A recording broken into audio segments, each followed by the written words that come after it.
as I'm about to start streaming, my dog starts barking.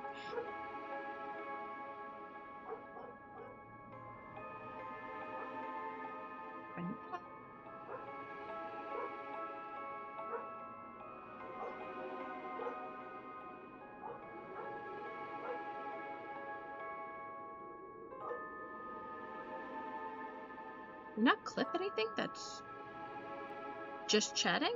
That's weird. I think there were clips from the JSE when we watched all the old videos. I think there were clips from that. Or were there only highlights? I can't remember. Oh, no, it was just taking... I have a little pop-up menu on my OBS, and it, like, has, like, a place for me to put markers and clipping and stuff. It just didn't show for a second. I was like, is it, like, not allowed? But no, it's fine. Ah, okay, I see. It was just taking a second to load, and I'm impatient, apparently. I have too much shit on my desk. I need to clean in here before you come to visit me.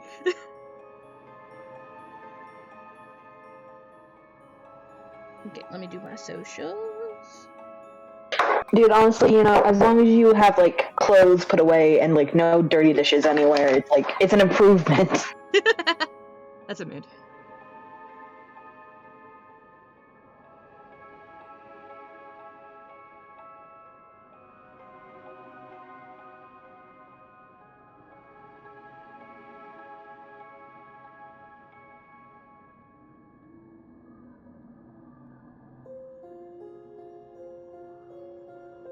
Yep. Sometimes I want to write StreamBuds.tv, and I'm like, we're not there yet. We don't have the official URL.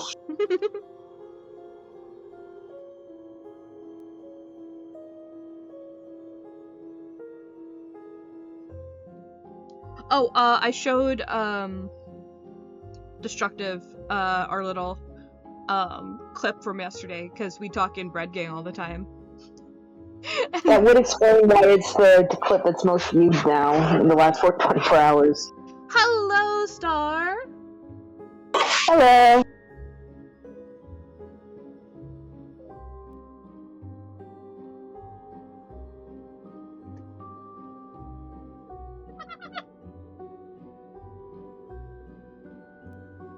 Why isn't the sound playing? Oh, wait, I thought I paid.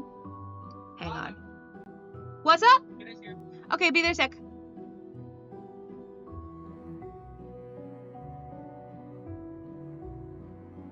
Only dogs can hear it.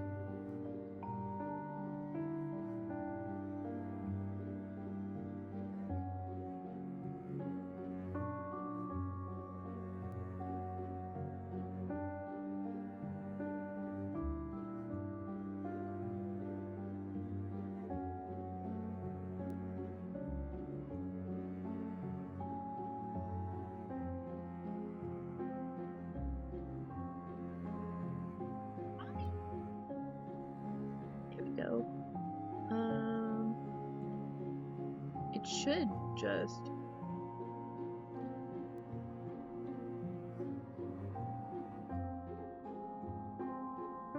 Hey, 3 stream streak, let's go! Why isn't the sound alert working?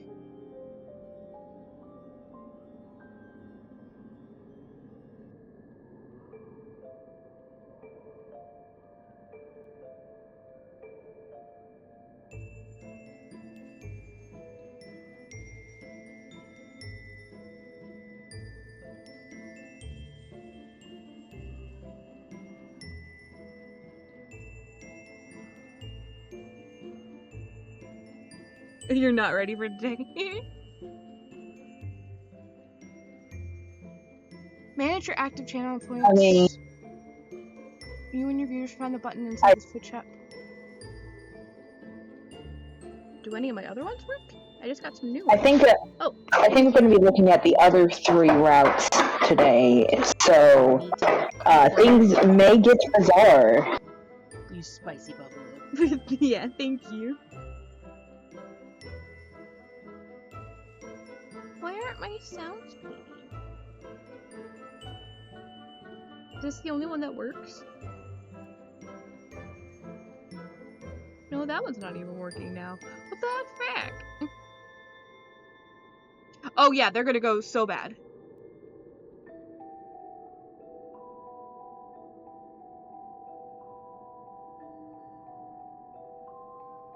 Wait until you see some of the stuff I did for the Jackie route.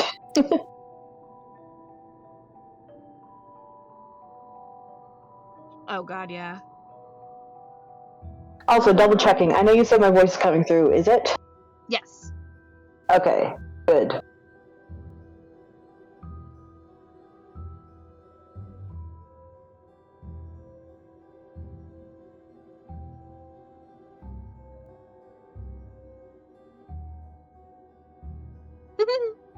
Audio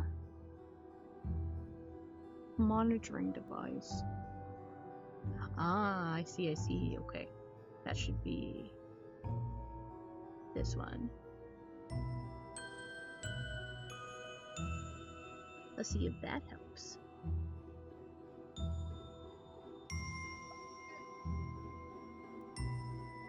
Nope.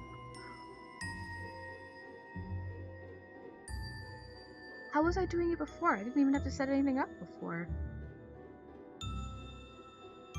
No, but I can appreciate people who do. When my sister was younger, she used to really like olives. And my sister OJ, she used to really like olives, and she would like put them on her fingers. I have such a vivid memory of that.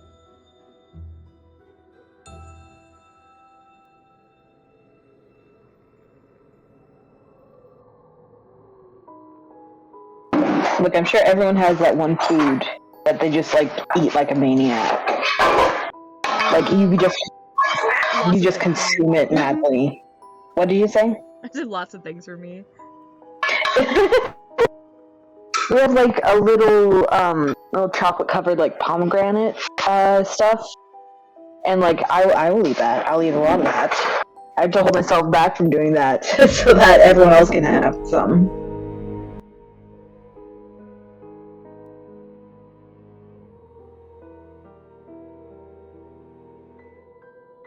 Okay, how do I do this? Wait, why is this a browser source? To add sound alerts, right-click is sound alerts browser source. Oh, do I not have a sound? Do I just not have sound alerts in this? I could have sworn I added it in other things.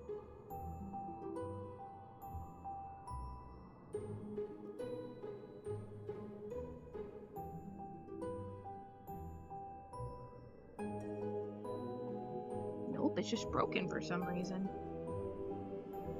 I'm confused. I don't even know what dropped on my disk.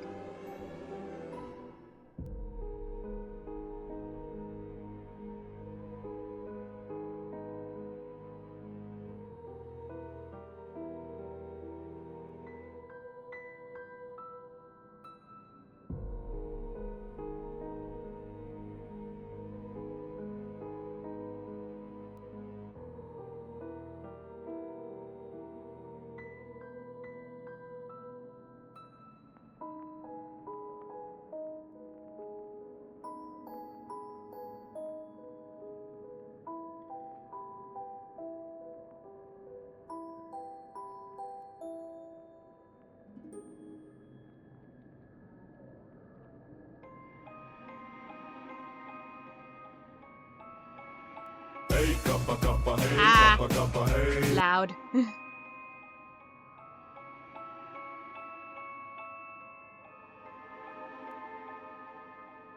Okay, well that works.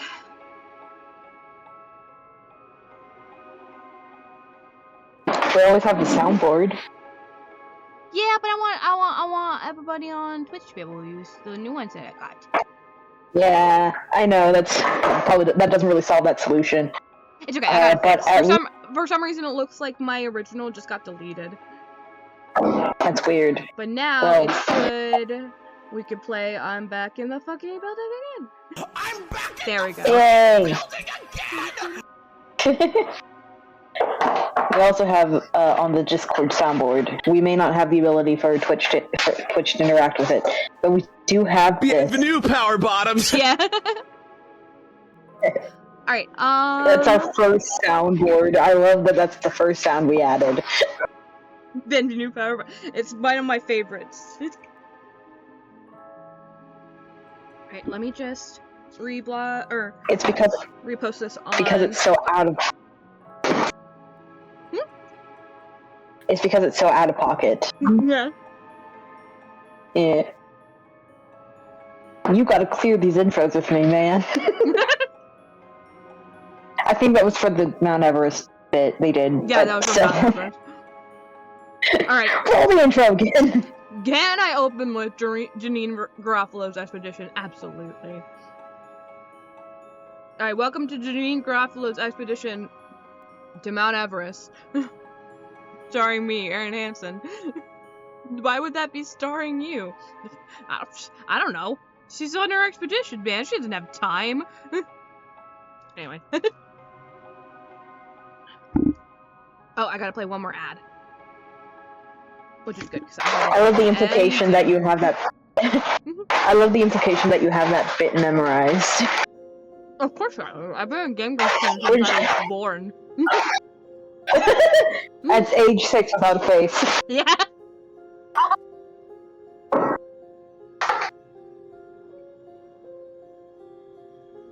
I think Updog was the voice of a generation. What is up, dog? Partly. Nothing much. What's up with you?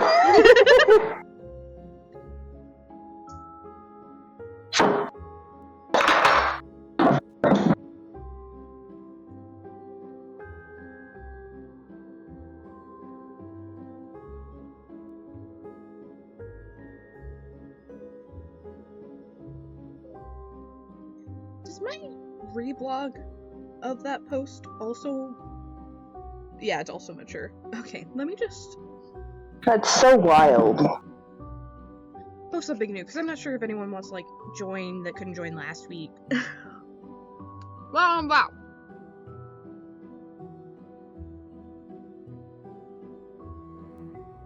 While I was waiting for stuff to get set up, while I was waiting for the time to come to start, I wrote more for Howl in the Tower.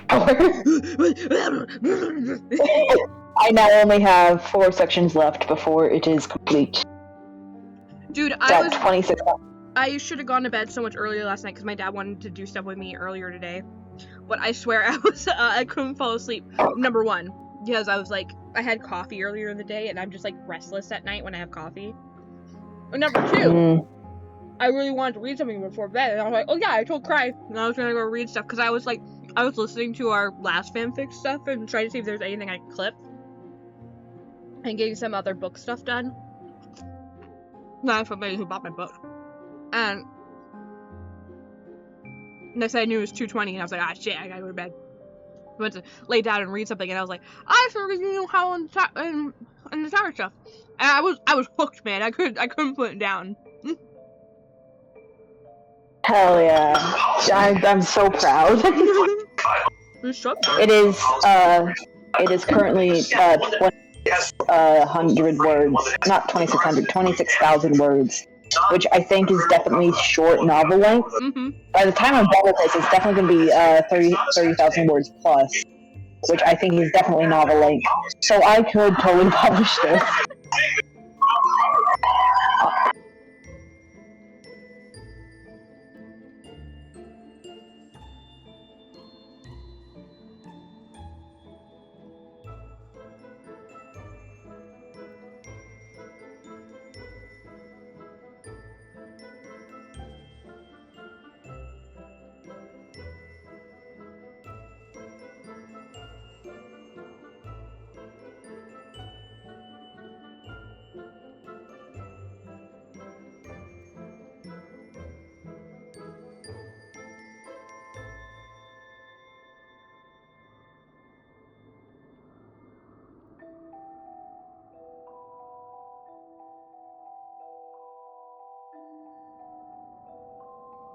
twitch.tv/StreamBuds_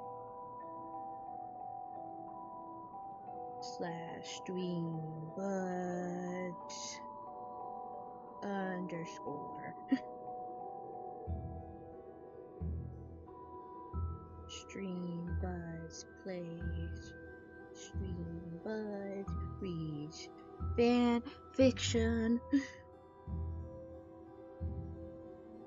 Many roads diverge.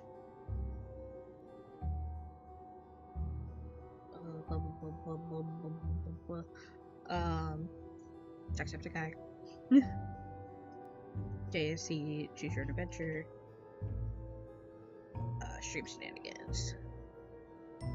Here you get to hear me in real time try to tag stuff.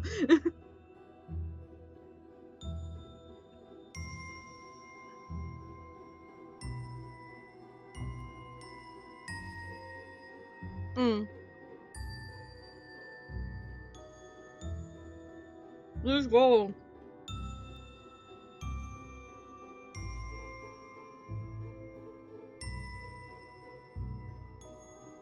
I'm just putting, while we're waiting, I'm just putting Everlasting Fun on repeat.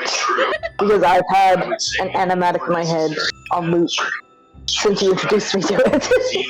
I want to draw the tower and howl in that so bad. I would die.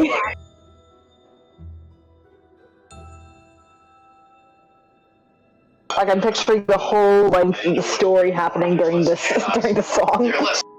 I was thinking only about the clip that I showed you, but like... Oh yeah, that's definitely the most fitting part. I don't know, something about, like, all of it is just so perfect. Like, seeing beyond the screen is perfect for, like, an Elder's Being. Yeah.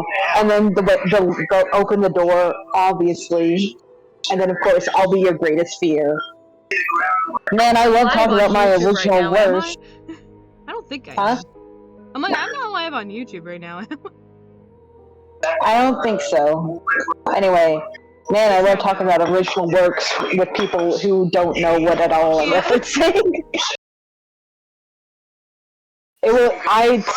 I do want to publish a story, actually, but, like, genuinely, I feel like it would be a really good read. I think it would be amazing.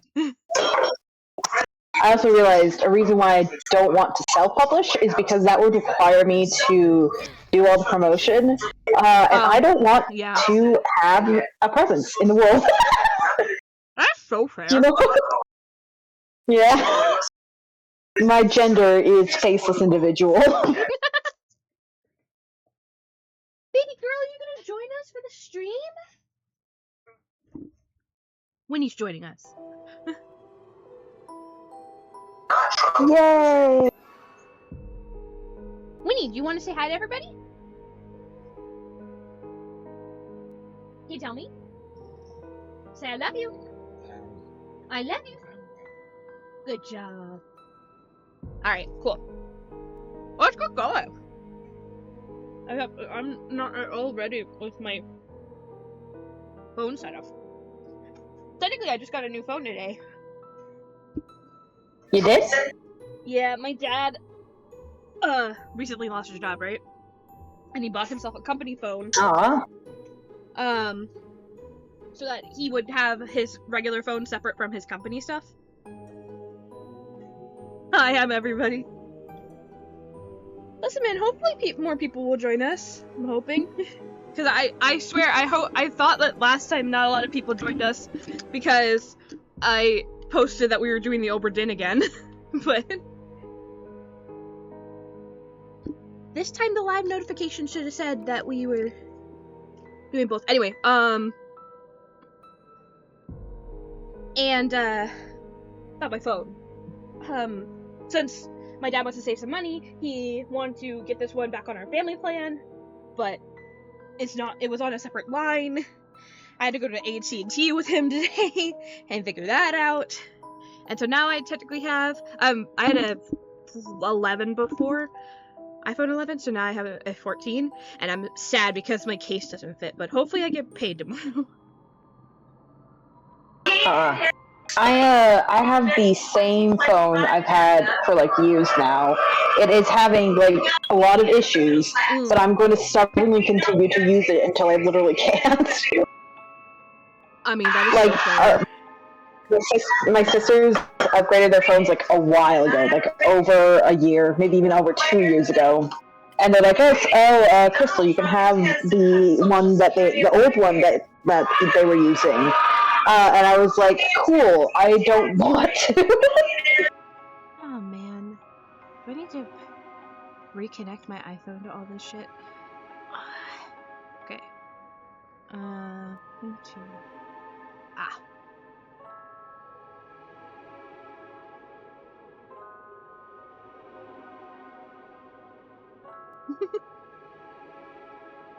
I really need a new pair of glasses. You need new glasses? I mean, mine are really scratched up. I really like these frames. And I was supposed to go get eye surgery, technically. In, what's it called? Earlier this month, actually. But earlier last month. I didn't have the money for it, though, and they rejected me for care credit, so I couldn't, like, put it on a credit card or anything. And they were like, save getting new glasses for afterwards. And I was like, okay. Oh, well then. Your rainbow glasses are iconic, though, honestly. I know, I get so many compliments for them. I love them so much. I wear glasses for fashion, and I don't get as much compliments as that.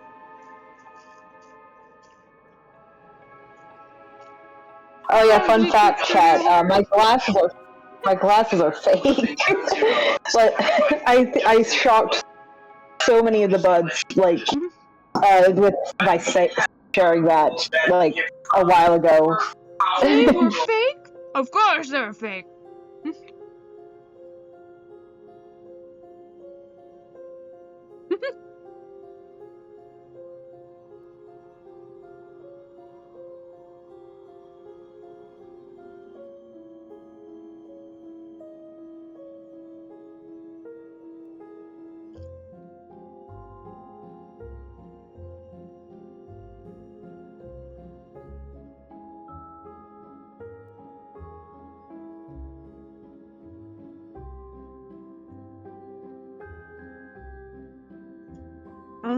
How do I get my VTube Studio to connect again?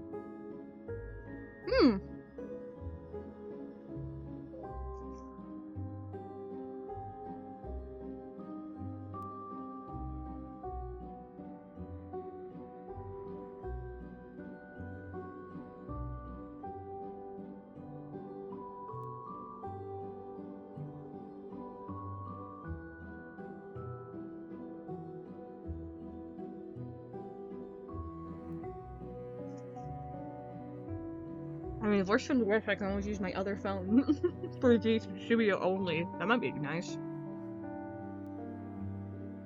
Have a dedicated phone to that? Yeah, I think that would be nice, because, I don't know, then you can also do other stuff.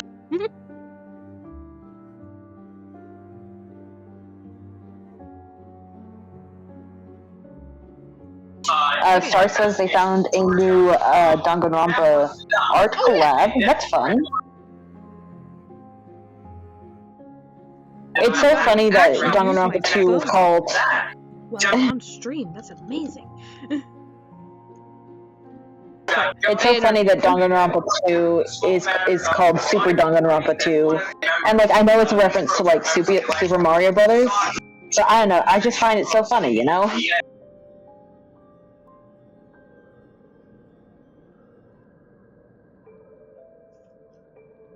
Oh, it's not in English though.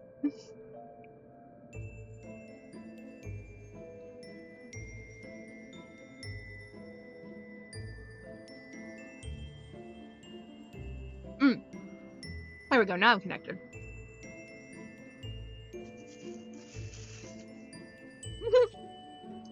I loved it before, but the fact that the Grumps loved it makes me so happy. Oh yeah, like honestly, I sometimes worry that they don't really like the game, but at least they're funny. Mm. I mean, like, here's the thing: like, if you like blindly like anything and you're not open to criticize it, sometimes I feel like that's or at least like listen to criticism. Dan I think that's loves like it, a though. bad mentality. Yeah, I think Dan does like it. Aaron, I'm not so sure about. But then again, sometimes I think Aaron doesn't enjoy video games at all. No, that's why he's Grump. But he likes being grumped, so it's like maybe I guess it's good. Anyway, yeah, I I got some think creepy music I going. think- Oh, sorry, I interrupted you. I was just gonna say I think that the Game Grumps Danganronpa 2 playthrough is iconic, and I like a lot of the bits in it. It's great. I gotta warm up my voice. Oh, should I get the wheel so we can figure out which path we're gonna take this time?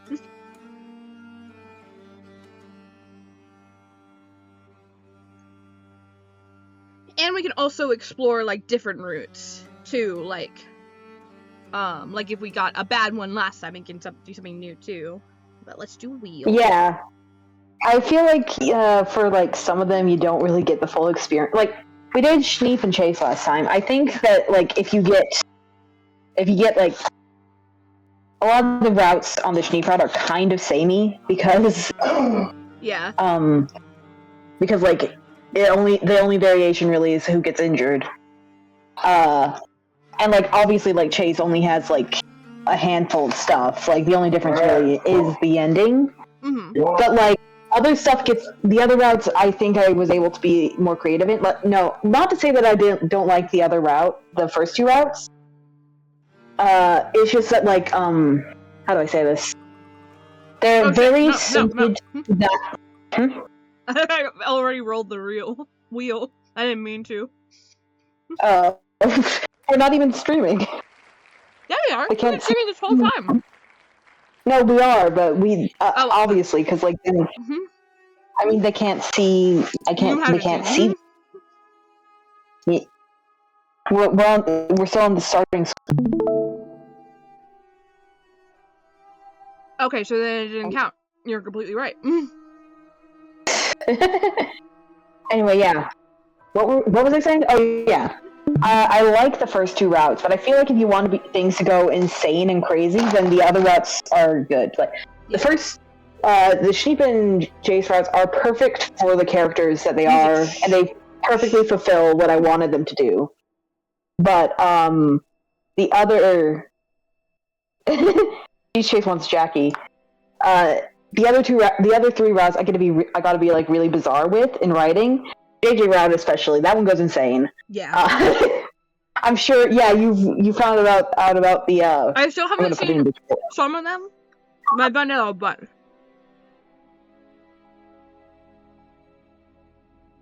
Yeah, putting that in the.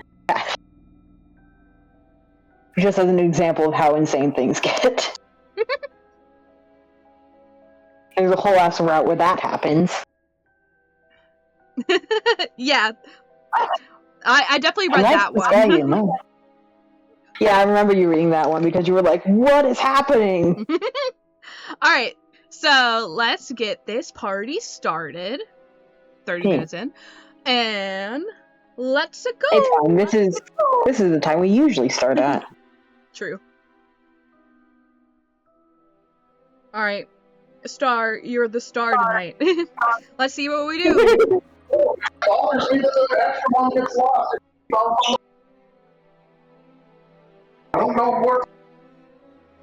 Don't mind my dad complaining about everything. Marvin! Yay! Oh god, it will be so fitting actually. I think we're going in the order I wrote them. Oh yeah! It will be so fitting if Jackie is the next one after this. That'd be so funny. Alright. Sorry, I'm still eating some of my dinner.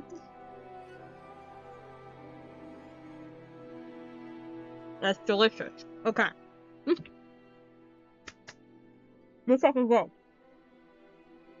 Let's effing go.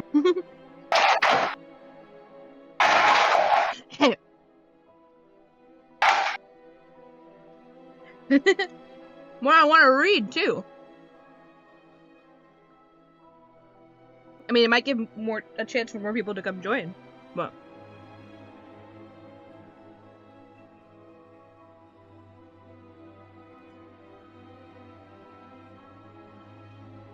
let's hope. I hope we get more people. Alright, but let's. The music is getting so dramatic. Oh my gosh. I feel like you gotta turn it down a bit. Probably. The last stream actually, if you go look at it in the stream on our channel, it's like archive stream that's gonna go away in a week, or soon. If you look at that, we've got like 30 views on that, which is like weird because I don't feel like there were 30 people there viewing it, you know? There definitely was not. Maybe that means people are listening to it in the spare time? In the background. Yeah, maybe. That'd be nice. I'm like, hey, I hope we can be entertaining. That's really all I want to be. I don't need a lot of live views. I just want people to hang out and enjoy themselves.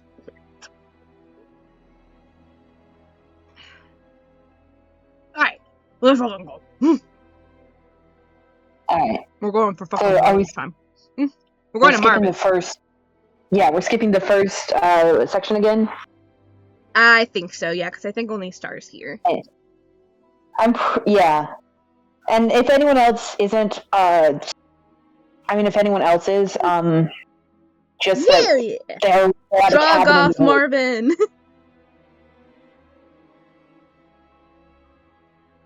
They're at a cabin in the woods. The power's just gone out, and that's what they're doing. No, wait, the power hasn't gone out yet.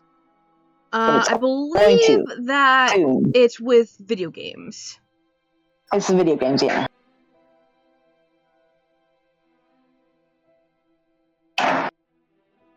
Alright. I think we read this chapter all the way, too. Because we had to pick... No, we haven't. That's right, because we would... I keep thinking that we read JJ's, but we haven't. We have not. You have. I have, because we read it afterwards. Alright, here we go. Chase said, "Yeah, I'm sure the food situation is fine," Chase says. "I want, to check out the consoles that Jack's been keeping from us." "Hell yeah," Jackie grins. Sheep rolls his eyes. "Fine, but if there's no food in the kitchen, you will have to drive back to town." Yeah, I know. That was the price of being the only friend with a driver's license. Look, if something comes up, I'll stop what I'm doing and head down there, but I doubt it is. Chase leaves the bedroom, closing the door behind him. "Come on, let's go check it out." Jackie whoops and hurries to the staircase. Chase follows at a slower pace with Sheep trailing behind him. Marvin and JJ are already downstairs, sitting on the sofa closest to the window. "Can't believe it's already getting dark," Marvin mutters. "Love the fall. Hate the lack of daylight." "Ah, JJ, Marvin." I read those in complete opposite order. Sheep says. "It's getting close to dinner time. What would you like to eat? There's no guarantee Jack will have stocked the food, but I will ask anyway." "You already know my list of foods I like," Marvin says, shrugging. "I'm fine with whatever you want to make," JJ says. "It sounds like we may have limited options." "We may. I have not checked yet." Oh wait, I need to zoom in. There we go, that's better. Zoom. /zoom. /zoom. Anyone remember /zoom other than me? Yeah, the irony is I wasn't even there for overnight watch. I fell asleep. I was there for overnight watch. Alright.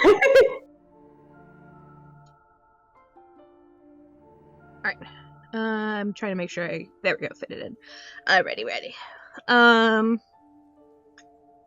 We may. I have not checked yet. Do you guys want to check out the PS5 with me and Chase? I wasn't in the fandom back then.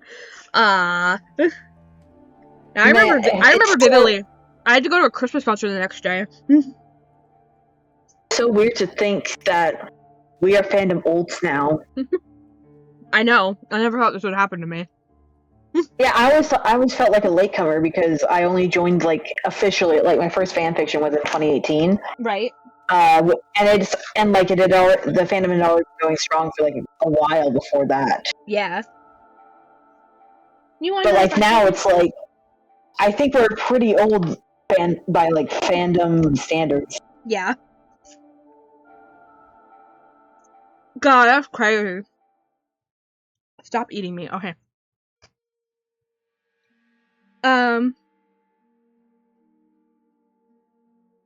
Sure, I'll watch whatever you guys do, Marvin says. JJ stands up. I'd rather help Henrik in the kitchen, if you don't mind. Aw, I thought we were making so much progress teaching you the ways of the future. Chase pretends to look sad. JJ chuckles. I may join later, don't worry. He and Sneap headed into the kitchen while Chase, Jackie, and Marvin started setting up the console and checking out what games were on it. Jesus, does he have every Resident Evil game on here? Chase mutters. He does! There's no way he's played all of them, though, since he's straight up forgot about this cabin until recently. Ooh, Spider-Man! Jackie says excitedly. Let's play that! We should choose something multiple people can play, Marvin points out. Well, yeah. Doesn't look like he...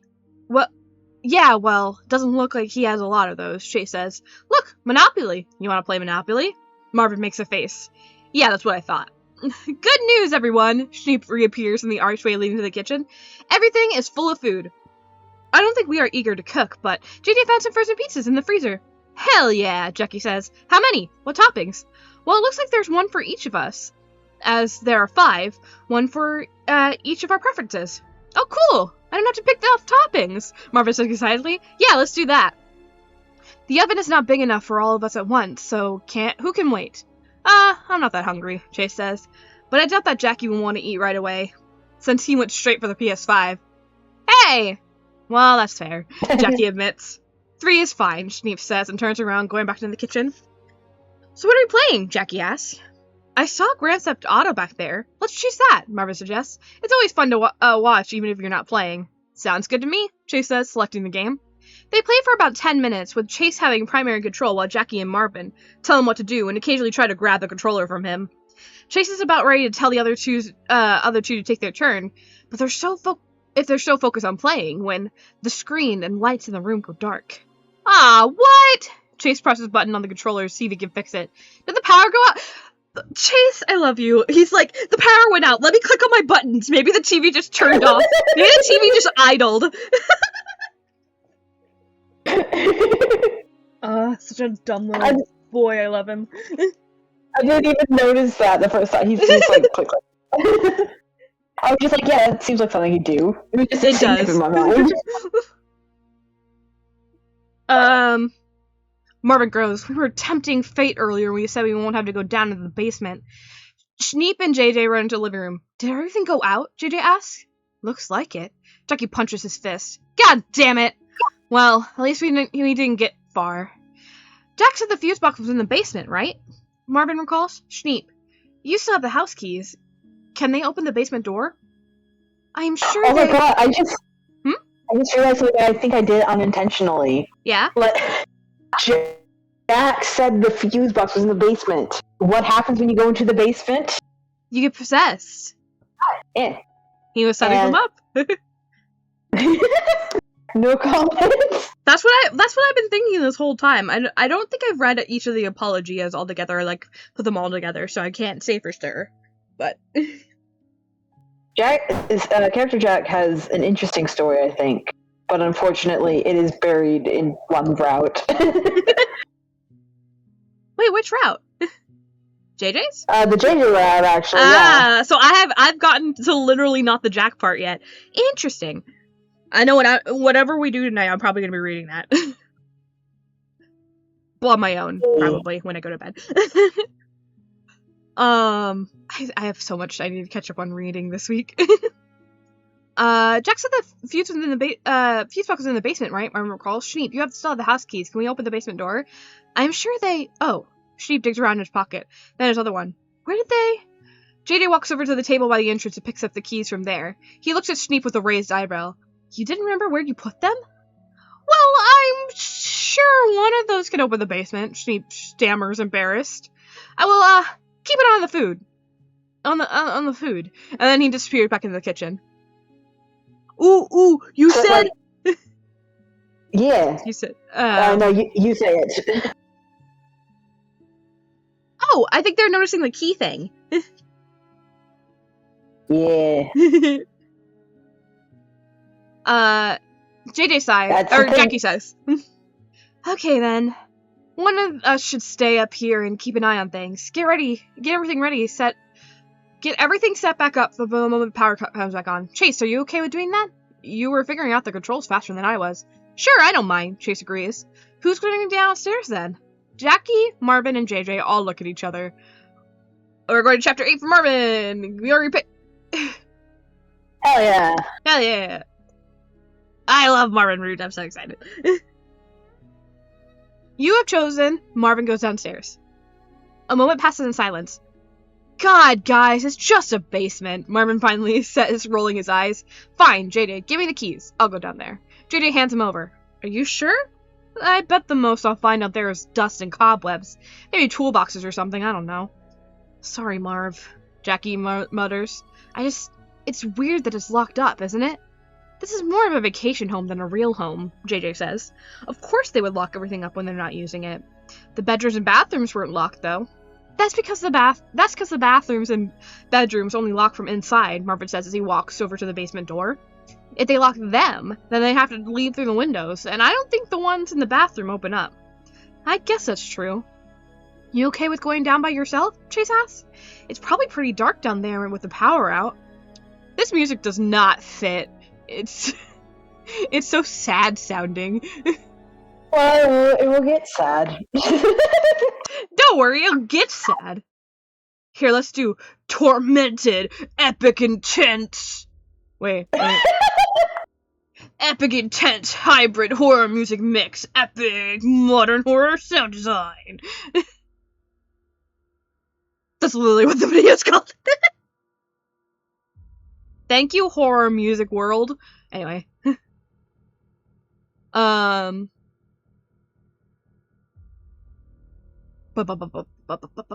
lost my place. Are you okay with going down by yourself, Chase asks? It's probably pretty dark down there with the power out. It'll be fine. I have my phone flashlight. I bet the fuse box is right by the staircase anyway. Got it! The basement door unlocks and swings open. Marvin looks back at the others. See you in a few minutes. And then he starts down the staircase before they can say anything in response. A couple minutes pass in silence. Chase fiddles with the controller. Jackie picks at a seam on his hoodie. JJ stays standing still, pacing around the floor. But soon, the lights turn on again. That's just a TV. Oh, sweet, Jackie says. This doesn't take long at all. God, the vibe is off. This would be good if they were being chased by something. Oh my god, we just can't find the right vibe. Dark ambient music. Melodies.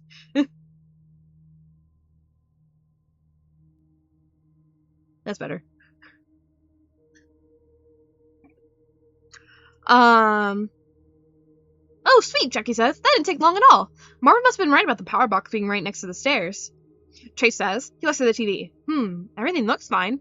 We probably lost our progress, but whatever. Want to get started again? Sure, Jackie says. Shouldn't we wait for Marvin? JJ asks. I'm trying to think what he'd wear. So he wears a black t-shirt and I think he has 2 belts. At least 2. You can add more if you want. At least 2. And he's wearing all black and some lace. Yeah. I try to be vague so that people can, I can imagine him wearing, like, those lace, like, gloves that, like...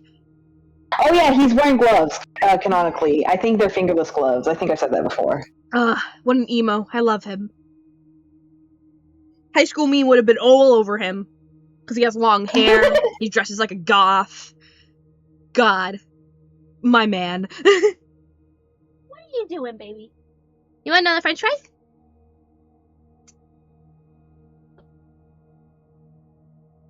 Good girl. Know your Marvs. I sure do. Alright, shouldn't we wait for Marvin? JJ asked. Don't yawn at me, I'm reading. She licked my finger. Need the babies. Are you mad that I'm not paying attention to you? I'm trying to focus. Okay. I was thinking of a sweater, because I imagine it being cold or something. It is like around fall.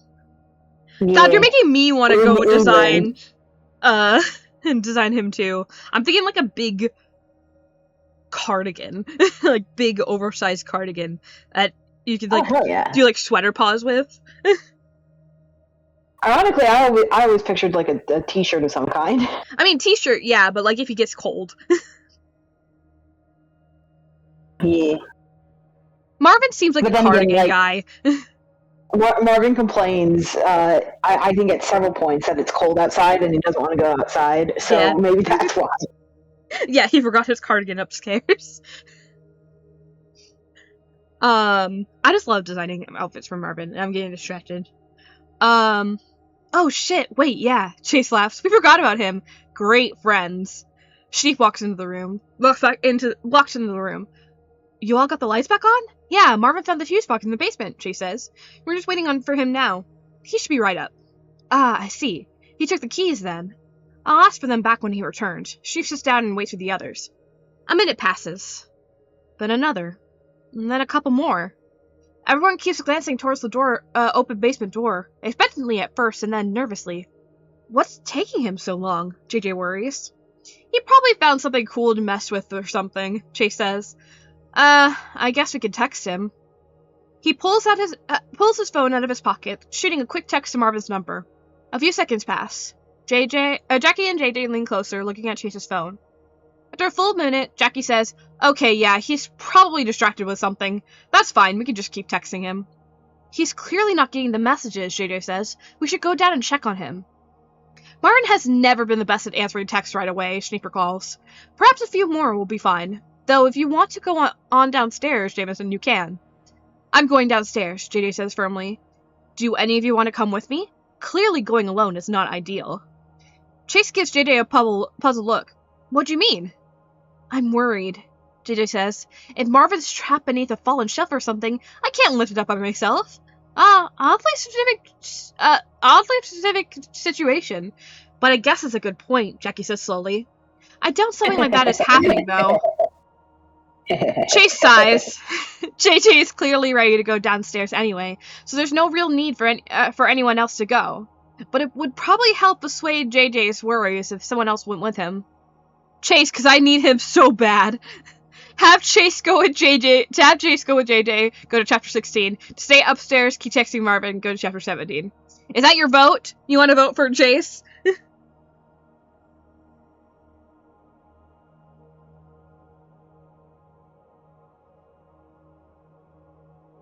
16? Alright, let's do it.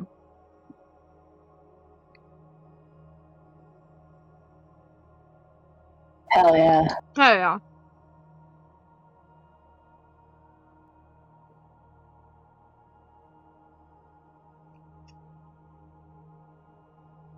I see the word in freak. Honestly, you're so real for that.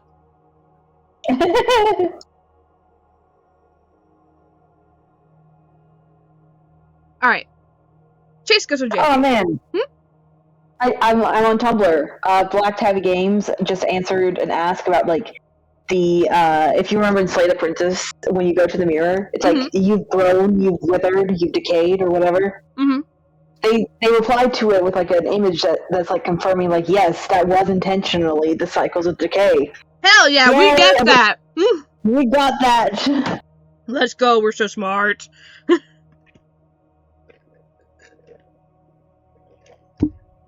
Sprite, okay.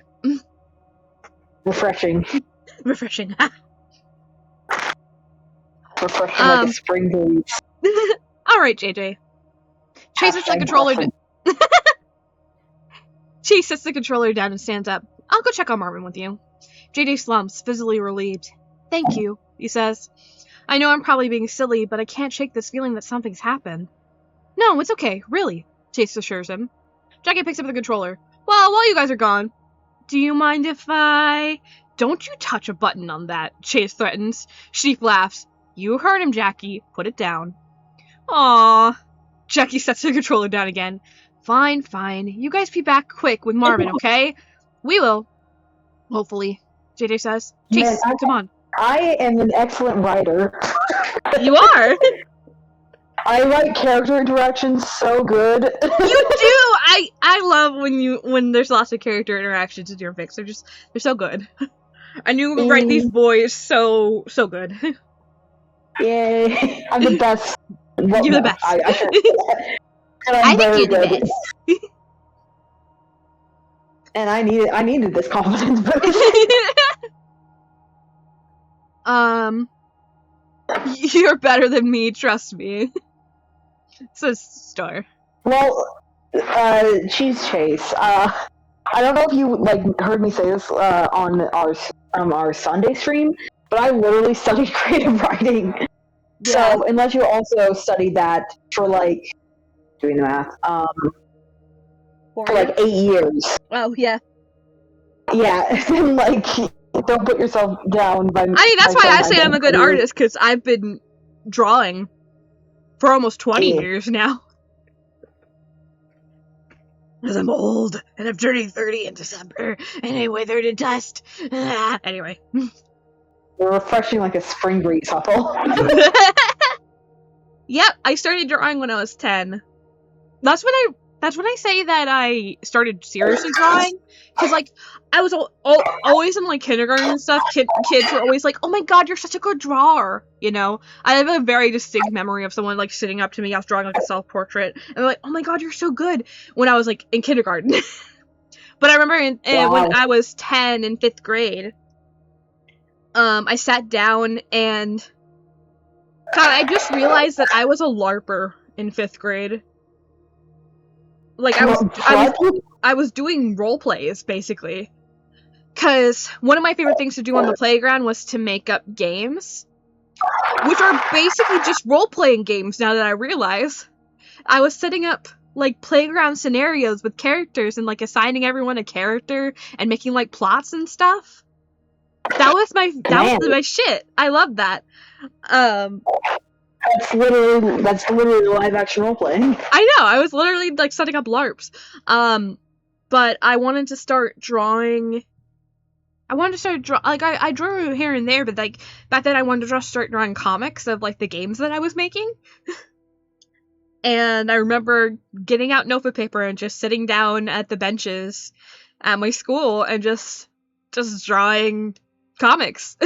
And, that's when I really felt like I want to draw forever. This is so much fun. And, I really started getting, sketchbooks.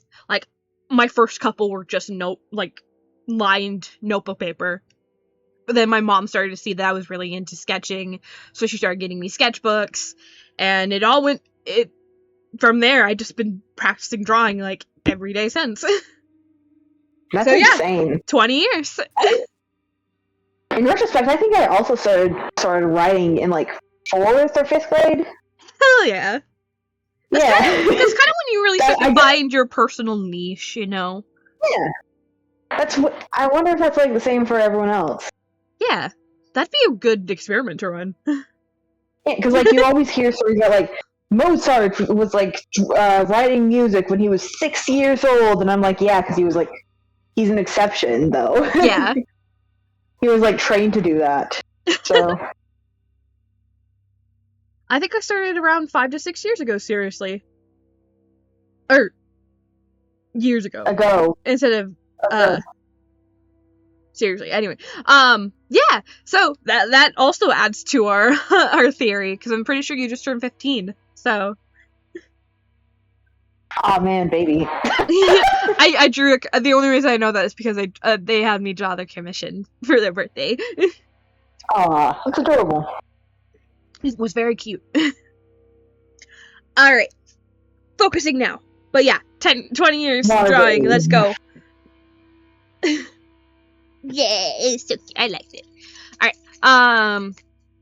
The two of them walk over to the open basement door and descend the 11 steps of the staircase. They end up in a long hallway. It extends forward for a little while before opening up into a wide open space. On the left side of the hallway are 2 doors. On the right side are 3. The nearest door on the right is slightly ajar, and Chase glances into it, seeing a room full of cardboard boxes and a metal cabinet mounted on the wall. Oh hey, there's a fuse box, he says. Now where's Marvin? Probably down the hall, JJ says. He starts walking forward. Chase follows. The wide open space at the end of the hallway is a wide room, lit up by 6 yellow lights mounted into the ceiling. The middle is clear, but there's a bunch of old-looking junk around the edges. More boxes. Can you zoom in a little bit more on the writing? Huh? Can you zoom in a little bit more on the screen? Oh, yeah. Yeah, that's probably good. Yeah. Chat, let us know if you can't read along. Yeah. Here we go. More boxes, a wooden table.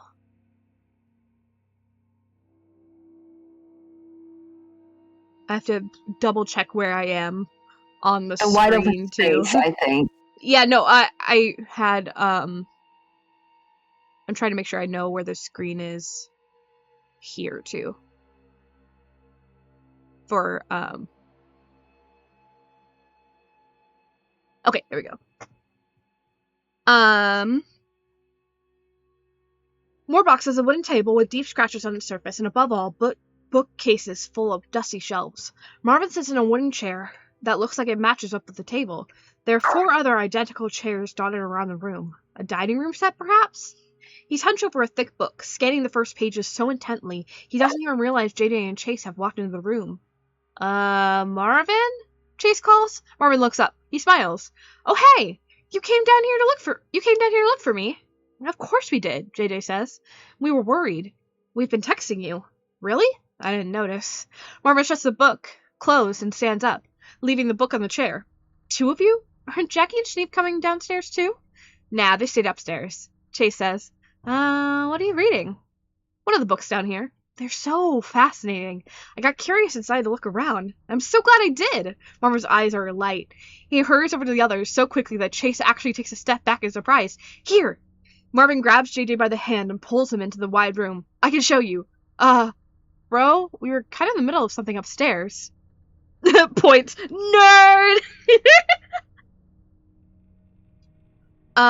We were kind of in the middle of something upstairs, Chase says, stepping forward and grabbing JJ's other arm to stop Marvin from dragging him off. If you want to stay down here and read, that's fine, but we were kind of busy. Marvin's head snaps over to Chase. For a moment, he looks angry. But the expression only lasts a split second. Chase must have imagined it. True. Marvin lets go of JJ's hand. You guys were doing something. Don't yawn, I'm reading. Do you not like me getting attention to my screen, Winnie? I don't know if you guys can hear her yawn, but she yawned so loud. And I think I did hear a little bit, actually. She does that yawn for attention. Or the fact that I'm not eating my dinner.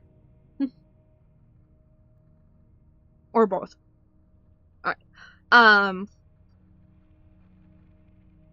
True, you guys were doing something. You can go back to that. Don't worry about me. I'd much rather keep reading. I'm good. I'm stacking on it here and there. I'd much rather keep reading. I probably won't notice any texts, so you might have to come downstairs again if you want to get me. JJ shakes his hand, wincing a little. Tight grip, he signs. Oh. Marvin starts a little, looking guilty. Sorry, I didn't realize. It's okay. What are these books about anyway? Why are you so interested in them? Oh, it's fascinating, Marvin laughs. I just said that, didn't I? Well, it is. What I found has been, very well relevant to my interests. I didn't know Jack's family was into magic. Or was, at some point. Clearly they're not anymore. Chase blinks. Huh, yeah, that's a bit weird. Marvin takes a step closer to him. Want to see more? No, I'm good. We're good. Chase has goosebumps on his arms. He's not sure why, but he doesn't want to be here anymore. Come on, JJ. We'll tell Jackie and Schneep what happened. JJ slowly nods. He follows Chase out of the room. Come back if you want, Marvin calls. I'd love to show you more.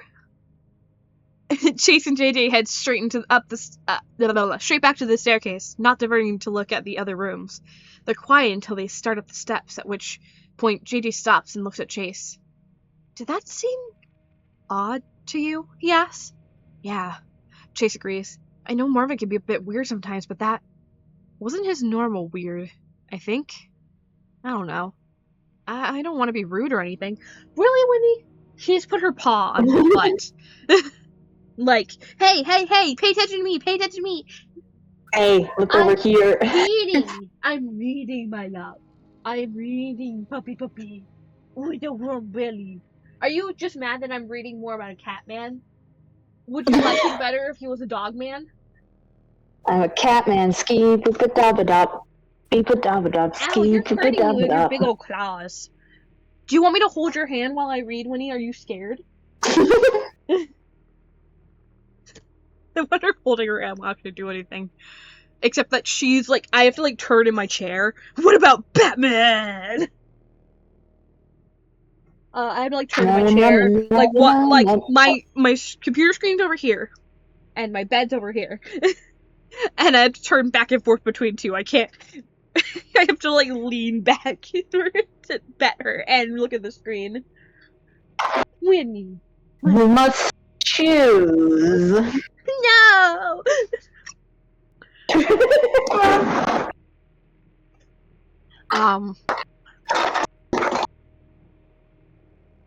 Fun with all your friends here. Those are definitely your friends. JJ shakes his head. That wasn't normal. Something about it was just off. Well, what do we do then? I had to suffer choosing. Now you have. I had my choice isn't really a suffering one. Winnie can deal. She's just a drama queen. Well, what do we do then? Let's talk about with Jackie and Henrik. The two of them start walking up the stairs again. When they reach the top and return to the living room, Chase instinctively closes the basement door behind him. Schneep and Jackie are still on the sofa. They look over towards them in unison. Oh no. Oh no, Marvin? After all of that? Jackie asked. What happened? He, found something, Chase says. He quickly explains the whole encounter they had. Schneep frowns. You are right. Marvin can be intense about his interests, but he does not usually get so intense that he would pull Jamie into the room, especially by the hand. Danny nods. That would really bothered me. He knows I don't like people grabbing my hands, and yet he didn't. He sighs. At least he had the presence to apologize for it. Okay, so Marvin's being a bit more intense than usual, Jackie stands up. What do we do about that? It's not like we can drag him upstairs. Well, I mean, we could, JJ considers. Well, he'll probably be upstairs eventually, Chase says. He has to go to sleep after a while, and we all know he's not the type to fall asleep wherever. What do you mean, pulling by the hand? Wait! No.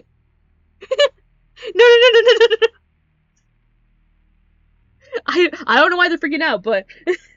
I think it might. I'll tell you that the intention is that, like, JJ uses sign language, so he can't speak if you grab his hand. Yeah, it's basically like covering up someone's mouth. Yeah. Harvey just grabs his hand, and, like, obviously, like, normally his friends would know, hey, don't do that, because it's super rude. At the very least. Yeah, what were you thinking? Yeah, I'm curious now. Do you think it was like a anti stuff? Well, I mean, technically it was. Technically, yeah. Strings. Oh. Huh. I do love me a good string symbolism. Unfortunately, I don't think I've included that in this story. God, that's so weird. Yeah, I think like the closest I've gotten to string symbolism in recent years is the puppeteer. Yeah, and, I like, was just thinking I was like thinking of like the main stories that you like, have where that like similar thing has happened, and Septicure is what I thought of. I thought of JJ getting handcuffed and not being able to use his hands. Yeah. Which is like total dick move on like everyone's part. Yeah. Absolutely. Man. Just gonna fix him really fast. No, someone I wanted.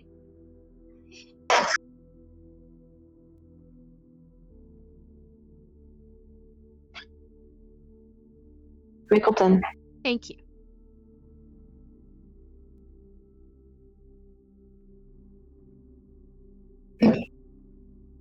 Alright, he'll probably be upstairs eventually. We all know he's not the type to fall asleep wherever. We could just wait for him to come up and ask what the hell is going on when he does. I do not think we should drag him upstairs, Sneap says. That seems a bit intense, huh? Yeah, but Marv was being weird and intense. Maybe if we go to get him, he'll realize that, Jackie says. So we're at a tie, Chase says. Unless someone changes their mind. They all go quiet, each one looking at each other. To get Marvin and force him upstairs, go to chapter 28. To wait for Marvin to come upstairs on his own, go to chapter 29. Alright, Star. What we thinking? What we thinking? Meanwhile, when he wants to go outside. Bye, baby. Have fun. Love you. Hi everyone. So go read Septic Heroes in the I need to read this week's chapter. I do enjoy this week's chapter. I think it was very good. It's visiting the vault, isn't it? Yeah. Alright. We're gonna Forcing have Marvin upstairs. more gay romance. Hell yeah! I love Soren. I was about to be like, unless it's on the game romance you were talking about, I'm like, that's the only game romance in Septic so far. There's always room for more, but... Is there? Well, I mean, I guess if I want to throw in a side character. You just think of Thomas Sanders. Could be gayer.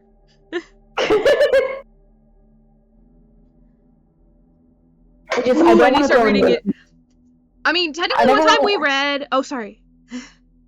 I was just gonna say, like, I never want to throw in, like, romance for the sake of romance. You know, that's not, like, the type of author I am. Soren, part of the reason why Soren works so well as a love interest is because he's developing the story. And I think that's another reason why Vesevna works in Fantasy Mask, too. Yeah. Because it ties in with, like, other stuff as well. I love Vesevna. He's great. Alta's gonna meet him in the next RP. I know, I'm so excited. Yes. Alta's the only one who has got to meet him. I was gonna say, sorry, we did read the first couple chapters of Septic Heroes here once. It was a while ago, yeah. Yeah. I think it might be saved in our highlights. I can't remember. Who knows? Who knows? Either way, there's been like 27 chapters since then, so. Alright, so we have chosen to force Marvin upstairs. Alright, fine, we'll go get him, Chase relents. But he won't be happy about it. I hope everyone's prepared. I still think this is an overreaction, but fine, we can go get him, Sneap says. JD lets out a breath, looking relieved. I really don't know what's going on with him, but I have a bad feeling. Thank you all. No problem, Jackie says cheerfully. Now let's go. I like audiobooks, so I probably would watch them. Yeah, maybe that's what most people are doing. It's like, I don't want to listen to it live, but I'll listen to the read it later. Maybe. Wait, anyway, JJ has a lot of bad feelings. Interesting. Wait, let me go turn off the ovens, Sneap says, heading back to the kitchen. This may take a while. I don't want to leave them alone and on. It'll be fine, bro. Chase after him. Say that in your own house, not Jack's cabin. Sneap disappears into the kitchen. A moment later, he comes back and rejoins the others. Okay, now we can go. Chase and JJ lead Jackie and Sneap down to the basement, going straight to the big room at the back. When they arrive there, Marvin is nowhere to be seen. They all stare at the empty space. Chase says, mind going blank. Did any of you guys notice anything in the other rooms? Was one of the doors open? I didn't see anything, Chase says. Yeah, they were all closed except for the one with the fuse box, Jackie says. And that one was open. I didn't see Marvin in there. Well, he couldn't have come back up without us noticing, Chase pointed out, so he has to be here somewhere. He could have gone into one of the other rooms and closed the door behind him, Jake suggests. But why? You know, maybe he's still in here, Jackie says jokingly. Look, I bet he moved these bookcases. He walks over to the nearest bookcase and pushes it. Ooh, guys! I bet there's a secret door behind here. Sneap folds his arm. Jackie, this is no time for jokes. Jackie smiles face. Yeah, He's so. I just thought it'd help. He takes a step back from the bookcase, and suddenly there's a slap of paper. Huh? Jackie looks down, confused, and bends over. When he straightens, he's holding a book in his hands. A thin, old-looking book with yellowed pages and a cracked leather cover. Huh. What's that? Chase asks. I don't know. But I think it was tucked behind the bookcase. Jackie turns it over in his hands, then shrugs and puts it on the bookcase's middle shelf. Did it fall down here? JJ asks. Or did someone put it there deliberately? Does it really matter? It's just some old book. JJ frowned. I suppose that's true. It's odd that his signing is interrupted by the sound of a door opening. In unison, the four guys turn and stare down the hall. One of the doors is opened. I thought the bookcase was gonna open right after Henrik said that to Jackie. That would have been funny.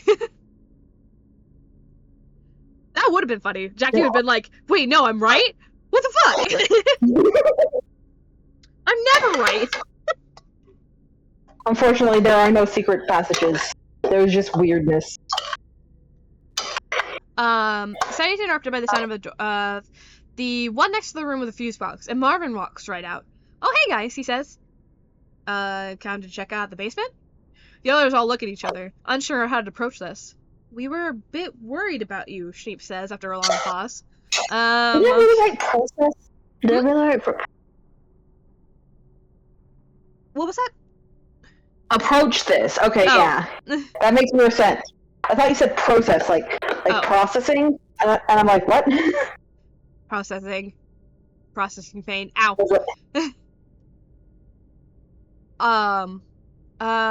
Okay.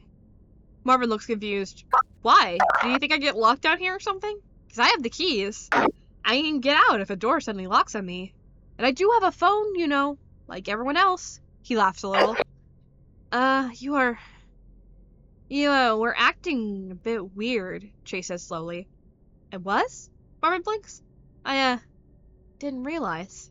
Oh, because I grabbed JJ's hand? Sorry about that, Jay, really, I don't know what I was thinking, really. It's okay, JJ says. Well, clearly everything is fine then, Jackie says. We can go back upstairs. Oh, wait! Before we do, there's this. Marvin points to the, into the room he came from. It's weird. Sheep tilts his head. Weird in what way? It's, how do I explain this? Marvin bites his lip, thinking, you know, it'll probably be easier to just show you guys. I mean, you're right here. You just have to walk down the hallway. To insist, Marvin explains, go to chapter 48. To go into the room right away, go to chapter 49. Well, Stark?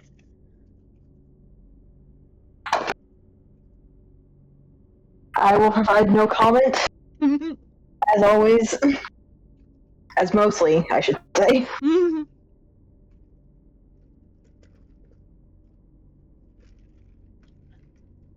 I want something scary, so 49! Let's go!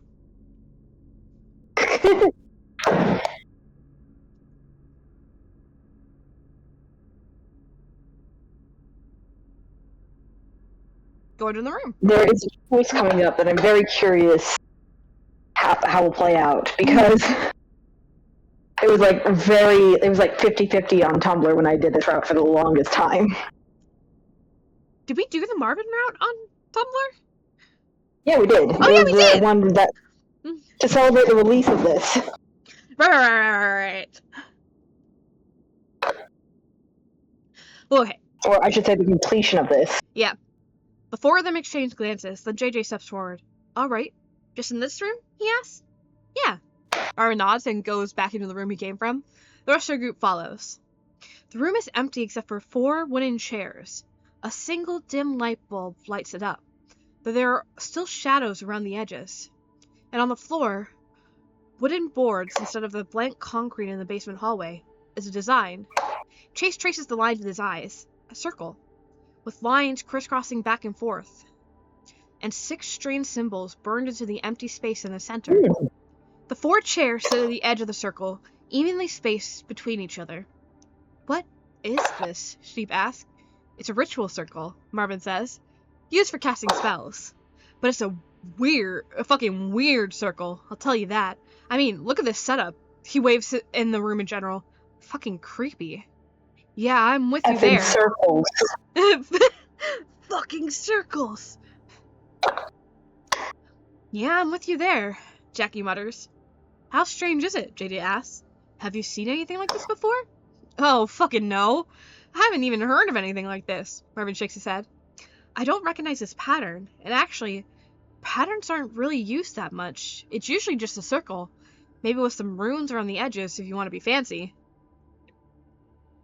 What about these? Jackie points at the symbols in the center. They seem important. Do you recognize them? I kind of, Marvin says. It's weird. I don't know how I know this, but it's something about life and change? Transformation, or maybe transference.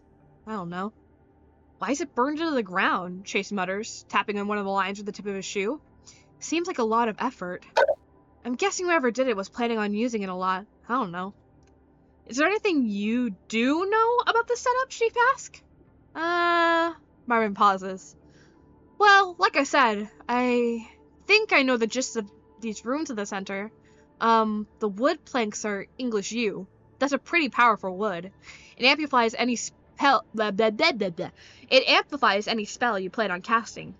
Jackie raises his eyebrow. You can identify wood types by sight? No, I don't know how I know that. Marvin looks a bit disconcerted at that, but he shrugs it off. And, the chairs. They're spaced evenly around the circle, all turned to the center. So they might be part of whatever spell's, supposed to be cast here. Or someone could just have a flair for the dramatic. Ooh! There's no other spellcasting tools or ingredients in the room, so I can't really identify what this is through those. Which is very weird. Not even an altar. JD frowns. Why is this in Jack's cabin, along with those magic books in the other room? I didn't think he was into that sort of stuff. Maybe it belonged to some other family member, Jackie suggests. Chase gives the room a second look, as if he could find something new. And surprisingly, he does. Hey, these chairs are in the other room, Chase says, with a table. Marvin, did you move them in here? Altar? Not that kind of altar. Not Alterverse. No, this came out before Alterverse was canon. That's true. It came out like right before it though. I think Yeah. the episode zeros might have been out recently. Yeah. Yeah. But you hadn't read it by then. I had not read it by the time. Like, I started working on this in October. It finished in like March Yeah. or May. I can't. Yeah. So there is a little bit of inspiration from something Jack said, but I won't talk. I don't talk. Not yet. Not yet. we might not even get to that part. Marvin stares at Chase for a moment, then at the chairs. He blinks, confusion clouding his face. I don't know. Maybe? Ow! Marvin flinches a bit, pressing a hand to the side of his head. Are you okay? Schneef asks. Yeah, my head started hurt. Marvin's words trail off. He slowly lowers his hand. And then he steps further into the room, going right up to the symbols in the center, looking down as he stands on them. Marvin? Jackie asks, concerned. Marvin looks up. I remember what one of these means, he says in a slow, almost monotone voice. It means blood. And I found something else in this room. He puts his hands behind his back and then takes it out again. A knife is clasped in his hand. A thin blade, almost a dagger, right when the music stops. Ominous. Oh, no, it's just really quiet. There we go. Do you prefer quiet ominous or loud ominous? Whoa! Jackie steps forward, holding his hand out protectively in front of the others. Okay, cool. That makes sense, I guess. Now we can you put it down? Marvin grins. Does it make you nervous? No, Jackie protests. It does a little, Sheep says quietly. Really? What are you afraid of? That I'll hurt you? I'm hurt that you'd even think that. Marvin flips the knife in his hand. I'll show you how hurt I am. Slowly, he raises the shaking knife to his throat. Chase gasps. He pushes past Jackie. Marvin, no! JJ also tries to push past him, but Sheep grabs him and pulls him back. Be careful! Sheep hisses. Be careful? Be careful! Are you seeing this? Chase takes a couple steps forward. Marvin, put the knife down! Marvin just laughs. The blade presses against his neck. To stop him, go to chapter 78. To avoid getting too close, go to chapter 79. Not again! Not splitting necks again! Hashtag a reference. It's reference. It's fan fiction. It's all a reference. Anyway, Oh my yeah. god, Star, I love these! I love Star freaking out in the chat also. Demon? Demon! That traumatized me at 10. Oh man, I have such a distinct memory of watching Say Goodbye, like, right before leaving for my uncle's Halloween party. Oh my gosh. And then I just had to go there and think about it. Stop him? Alright. Let's stop him.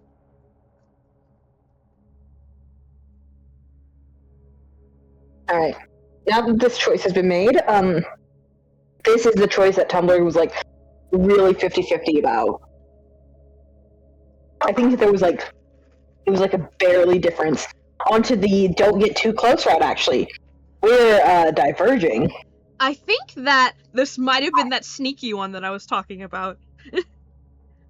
Oh, the one where I break the rules? Yeah, I think so. We'll have to see. I can't remember. You've chosen to stop him. Chase can't stand by while this happens. He lunges forward, reaching for the blade in Marvin's hand, hoping he'll be able to grab it. Chase! Steve gasps. Marvin grins wide. Suddenly, he pulls the blade away from his neck, swinging in a large arc, and Chase shouts in pain as the knife cuts through his shirt. He stops suddenly and looks down. A bloody line goes from his collarbone all the way down to his navel. What? He breathes. Before anything else can happen, Marvin grabs Chase, pulling him close. We have a volunteer, he says, sadistic delight in his voice. And then, his eyes darken. The normal blueness overtaken by shadow, until his eyes are all black, no signs of white or irises. Now time for the trick. Star's dying. Why man? Tumblr explain. She says it's because it's because if you get too close, then this happens. And Yeah. I think a lot of Tumblr was like cautious about this happening. They've already been through one before. They knew that Marvin was probably possessed. Yeah. Marvin? Even so, there were a lot of people who wanted to stop him because obviously the gut instinct is going to be stop the guy who's trying to slit his own throat. Yeah. Marvin? Jackie whispers. Behind him, Schneep and JJ are frozen in shock. Quiet from the audience. Marvin spins Chase around, wrapping one arm around his torso, pinning his arms to his side. Chase recovers from the shock and tries to push his way free. He knows he's stronger than Marvin, but then cold metal presses against his throat. He goes still. Wait your turns. Marvin, let him go, Sheep says, taking a step forward. JJ shakes his head. Not Marvin. Marvin laughs a laugh that is not at all his. Oh, I didn't know I'd still be able to understand you in this body. Well, your mute friend here is right. I'm not him. Who are you? Jackie's voice trembles. But he puts some steel into it. I got caught in I tried to say treble. I'm not laughing at that. I'm laughing Oh. at Cheese Chase saying, I'm buying a gun and going to the multiverse. Who are you? Jackie's voice trembles, but he still puts some steel into it. What are you? Doesn't matter. All you need is that I'm going to be so much more than you. And the rest, well, you won't need that knowledge where you're going. Marvin, or the creature using his body, presses the blade to Chase's neck, causing him to gasp at the sudden pain. With a roar, Jackie rushes forward. The creature isn't expecting him to move so fast. It cries out as Jackie pushes him to the floor, letting go of Chase in the process. Chase staggers to the side, quickly losing his balance. Schneep hurries forward and grabs him before he falls. Jackie suddenly yells. He jerks backwards, scrambling across the floor. A dark stain is spreading across the side of his red hoodie. Marvin sits up, breathing heavily, his eyes still black. He snarls and lunges for Jackie again. But JJ runs over and grabs Jackie, dragging him back across the floor just in time to barely avoid another slash with the knife. Run! Chase shouts, getting to his feet. JJ and Schneep don't waste time protesting. They both run, while JJ pulling Jackie to his feet as they go. Marvin screams, an inhuman shriek, and scrambles to his feet, sprinting after them. I just see the constant, like, chat, just what. As soon as they reach the door, Schneep slams it shut. Marvin slams it against it the moment he does, almost pushing it open again. Schneep doubles his effort and hold it closed, and Chase joins him. The door jolts and shudders as Marvin keeps slamming against it. It feels like the creature is throwing his body into the door every single time. Jackie stares at the door with wide eyes. We have to do something, he says. We need to lock him in there or something. Marvin had the keys, remember? Chase said, gritting his teeth. We can't do that. We need to block the door then. With what? I don't know. Maybe there's something in the other room. Let's go look. We cannot all go look, Shape points out. He will escape if we stop holding it shut. From the other side of the door comes laughter. No, go on ahead, Marvin's voice says, continuing even as his body continues to slam against the door. Thought I was muted. Go on and let me out. I can be very dangerous, so it's best to get on my good side. I'll end you quicker if you do. The lights in the hallway flicker. I think it's also a Slay the Princess reference. Probably, yeah. I just loved you connecting Marvin to Slay the Princess, I guess. Yeah, because he also plays in the JJ Root. Mm-hmm. Marvin would like Slay the Princess. He's like Oh, so much, especially this version of him. Yeah, especially. I'll go look then, Jackie says, ignoring the creature's words. JJ, come with me. JJ shakes his head. I'll stay and hold the door shut. Chase, you go look. What? Chase says. Why me? No, he has a point, Sheep says. You are injured. Holding the door shut is probably hurting you. What do you mean, JJ? Chase is fucking bleeding. What? Jackie's hurt too. If we find something too heavy for someone to move, we need someone not hurt to help move it. Then I will go instead. No. Jackie shakes his head. You're stronger than JJ. We need you holding the door shut. No offense, Chase. JJ shrugs. It's true. While they have this discussion, the pounding and slamming against the door continues. There's no sign of it stopping. To have Chase and Jackie go to look into the other rooms, go to chapter 128. To have JJ and Jackie go look in the other room, go to chapter 129. So either way, Jackie is leaving, but do we have Chase go with him, or do we have JJ go with him? Which one, Star? My man is 30's Princess alone.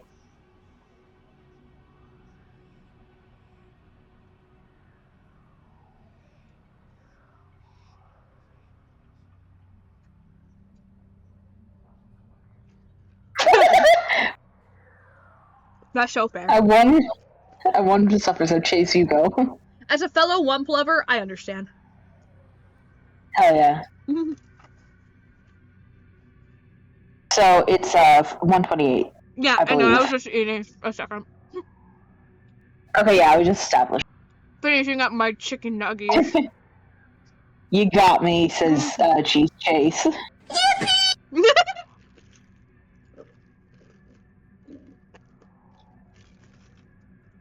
What you say? Oh, that you only meant when. Man, I should have played that in the. No, wait, we haven't. Instead of the Wump. I should have played in What You Say last stream when with the ending with Chase shooting everyone.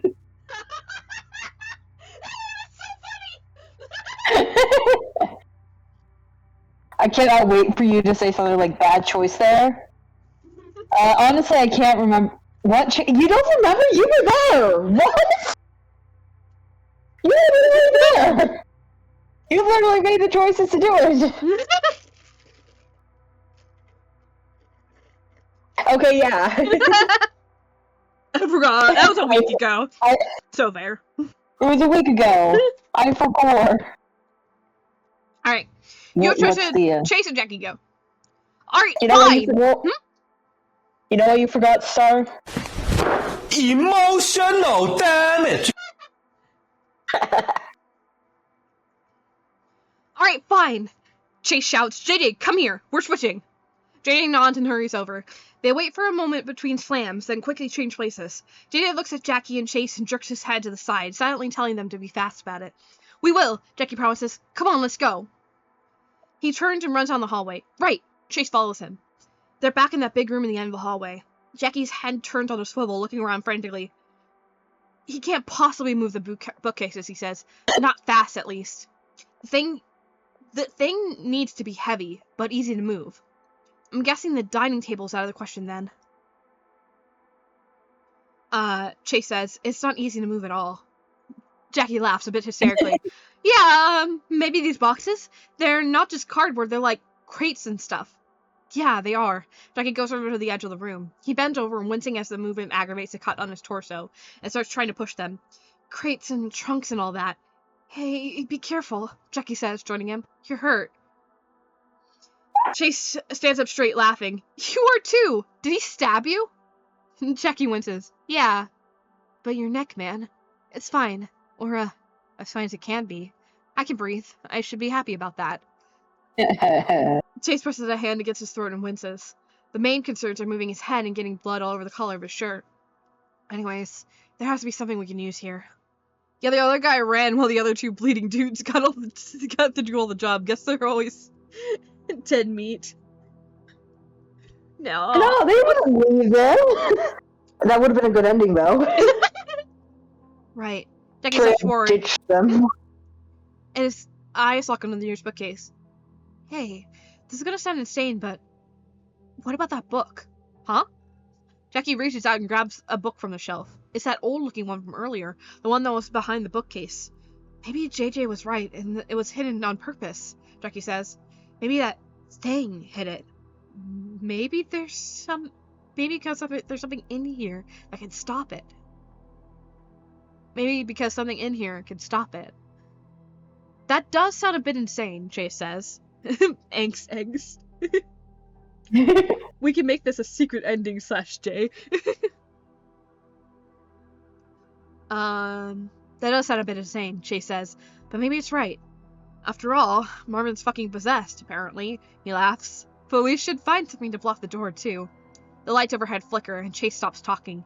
He and Jackie look up at them. The flicker increases until suddenly the lights go out. Chase hears Jackie say, "What the fuck?" But he can't see Jackie's face. He can't see anything. The basement is pitch black without the lights. Suddenly, there's a scream from down the hallway. The lights turn back on again after. Jackie's already running. Chase follows right on his heels. They run down the hallway and come up upon a frightening sight. The door to the room is open, and Marvin is out in the hall. His eyes are still black. One hand is wrapped around Sheep's throat, pinning him to the wall. The other still holds the knife, blood dripping from its blade. Fresh blood. Judging by the dark stain spreading across Sheep's stomach, JJ is on the floor, scrambling to his feet. Karma! Chucky!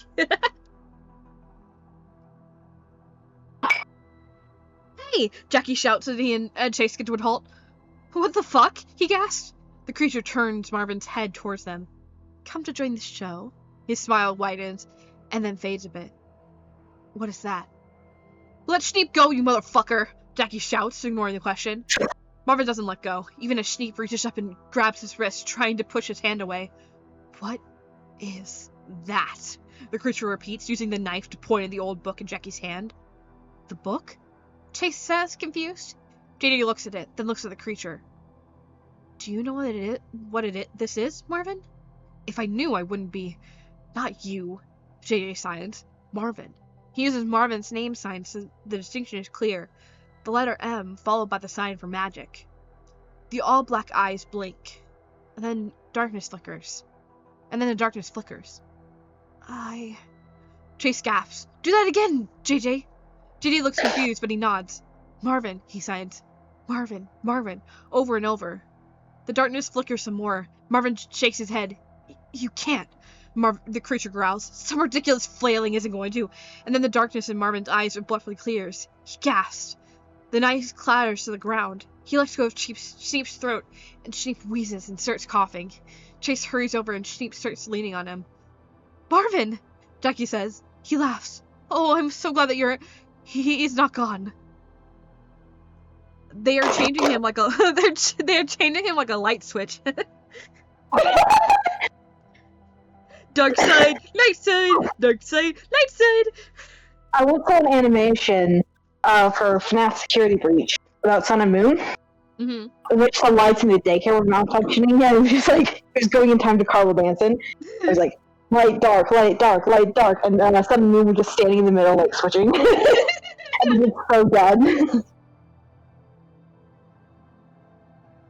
Right, he is not gone, Marvin says. He closes his eyes and presses his hand to the side of his head. I can feel him. Fuck, I can feel him. He's not gone. I'm holding him back for a bit, but...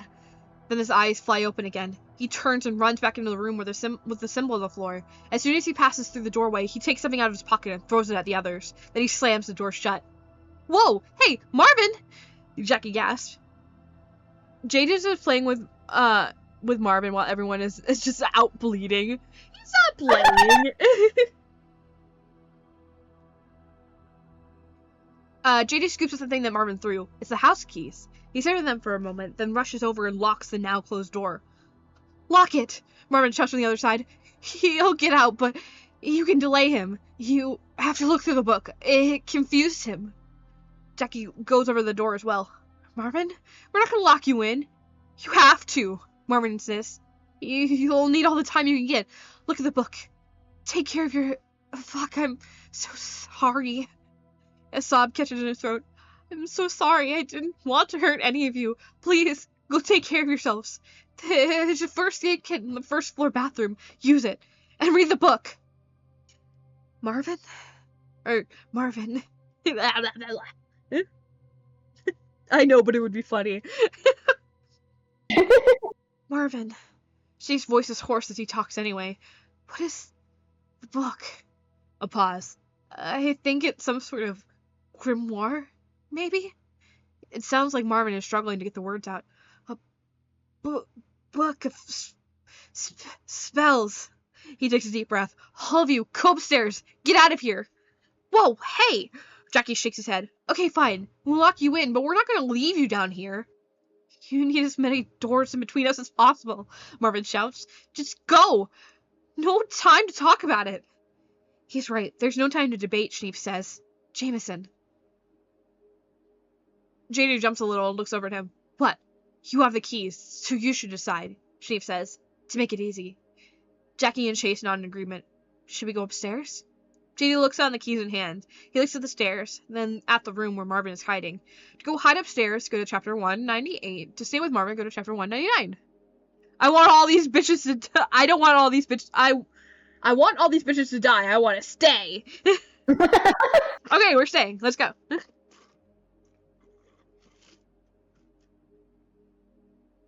Woo, woo, woo.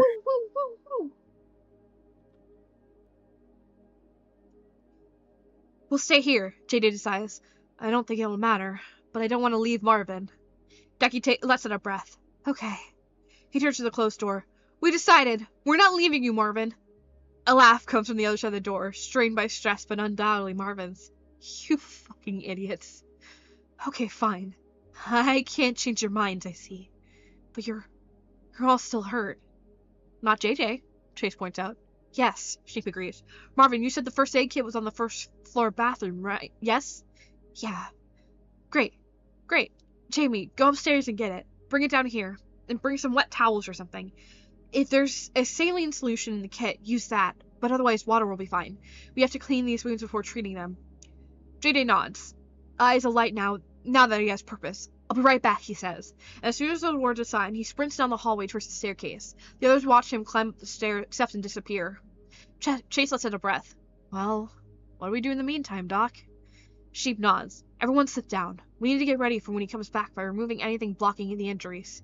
Meaning, take your shirts off. Jackie laughs. And Chase laughs. There's even more strained laughter from Marvin on the other side of the door. What? What is it? Sheep looks confused. I don't know, man. I think this stretch is getting to us, Jackie says in between giggles. Hey, shirts off. Got it. Star goes, yeah! Shirtless! It's not sexy. They're injured. I mean, unless you find injury sexy, in which everybody wins. I mean, a lot of people do actually. Little bit, mate. Little bit. Oh, anyway, let's move on. Oh my god. I mean, I don't. I just like Chase. Three of them sit down and get ready. JD soon returns carrying a red bag with a white cross and gets to work patching each of them up. Marvin stays pretty silent on the other side of the door, only answering when the others called out to him, and usually in short replies. Are you, okay there, Marvin? Jackie asks. Fine, Marvin says. It sounds like he's gritting his teeth. You're still fighting him, aren't you? Yes. Jackie nods slowly, unsure on how to perceive him there, so Chase steps in. You can do it, he says. We all know you can. Thanks. The word is less than a whisper, but everyone still hears it. Wait, you think injuries are sexy? Oh, here and there. It depends. Yeah, it depends. It really depends. Like, Depends on context and what you're drawing. I'm so asexual. But occasionally, it's like that meme where it's like the girl like making a disgusted face and then tilting her head to the side and you're like, I was referencing Auntie. I mean, yeah. I mean, he is like the constantly bleeding throat is not sexy. It's not sexy, but I do like Auntie. I like Auntie, not in that way, but I like Auntie. Not that way either, but I just find him that hot because I'm biased. I used to think Auntie was hot. We'll come back to that later. Anyway, I was about to. I could feel my brain going down the tangent, and I was like, "No, we're reading. We're reading. Let's not think about sexy Auntie guy right now." Auntie has been too scary to be sexy to me. That's the last we'll say on the subject. We're reading. That's pretty close to an end, I think. Schneep says that he doesn't think any of the wounds are immediately life-threatening, but they should still call for medical help.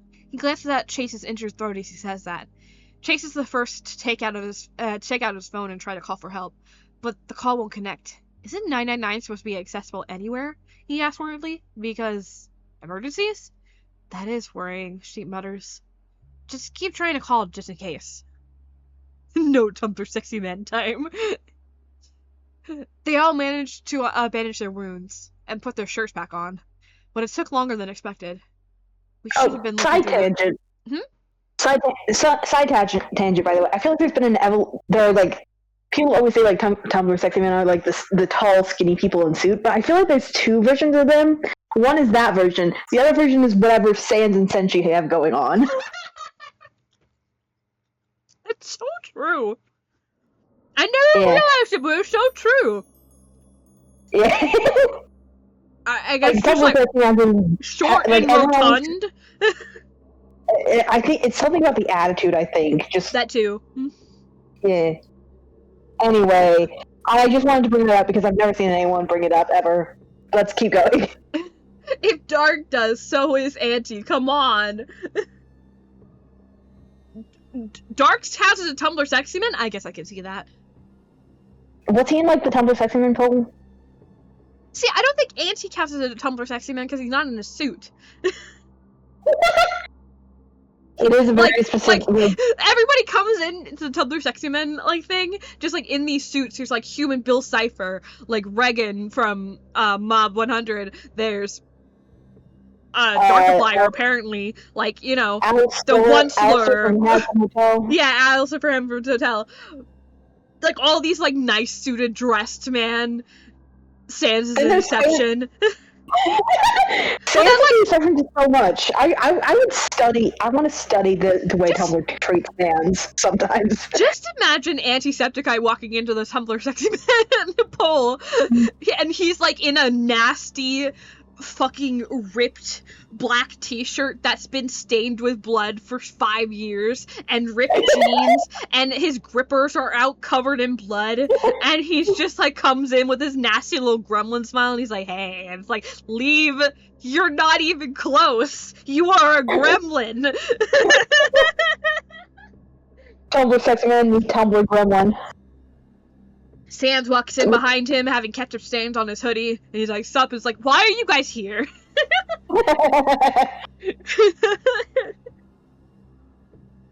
Oh, we're getting so distracted. Oh my god. I just had that image in my head. Anyway, So it's like crashing a formal a black tie event. Yeah. We should have been looking through this, Chase says, picking up the old-looking book. You weren't? Marvin says from the other side of the door. We were a bit preoccupied, Schneep says defensively. We'll look through it now, Marvin shrieks. Hurry! Right. Chase opens up the book, being careful with the old cover. But then Marvin screams. All their heads snap towards the door. Marvin? JJ signs, despite knowing Marvin can't see it. At the same time, Jackie shouts, What is it? What's happening? I'm sorry, Marvin shouts, panic in his voice. I can't. And suddenly the world lurches. That's the only way to describe it. The ground beneath him tilts suddenly, like a boat hitting a wave, and he yells as the motion throws him forward and knocks the book from his hands.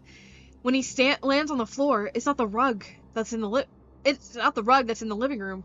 It's wooden planks with a series of curved lines burned into them. Welcome back. Chase looks around in shock. The others are all in here too. Also on the ground, like they were just thrown by that same lurching motion, and Marvin stands in the center of the room. His eyes are black again, and that stranger smile is on his face. What? Jackie is the first to get to his feet. How did we get back here? JJ is next. He rushes for the door, but it's locked. He reaches into a pocket and takes out the house keys, trying to unlock the door as quickly as he can. Oh, don't be like that, Jameson. Marvin's body moves suddenly, a strange motion that is somehow both loose and forced at the same time. He grabs the nearest person, Schneep, and he quickly pulls him upright again. You need to stay for the show. Schneep gasps and starts to struggle free, but then Marvin pulls out a knife. The knife. And holds it to his throat. Schneep! Chase scrambles to his feet. His hand goes to the bandage wrapped around the wound on his neck. The same thing is happening all over again. It's like they didn't go anywhere. It's like they didn't go anywhere. I'm fine, Schneep breathes. Jamie, finish unlocking the door. Get out of here! JJ is frozen. The keys are in the door's lock, but he hasn't yet turned them. Don't you dare. Marvin's voice is low and quiet. The creature tilts his head. If you leave, I'm going to kill him. If we stay here, you're going to kill all of us, Chase stammers. Marvin's mouth opens. Then it closes. A thoughtful expression settles on his face. You're right. That's not much incentive, is it? His head suddenly snaps to the side. I see what you're doing. It won't work a second time. I'm prepared. Jackie stops. He's been trying to inch his way around Marvin, looking for a good angle to lunge at him, to try and knock him away from Schneep. The blade pushes further against Schneep's throat. He gasps, trying to lean away, and Chase winces in sympathy. Maybe we can work this out, he says, not hiding the desperation in his voice. Just put the knife down. The creature pauses, still looking thoughtful. Yes, maybe we can make a deal. Those black eyes look at JJ. Don't open that door. Promise you won't run, and I'll promise no harm will come to you. But if you leave this room, I will kill your friend. This one for sure. Maybe the other two as well. We haven't even finished yet, and you're already picking.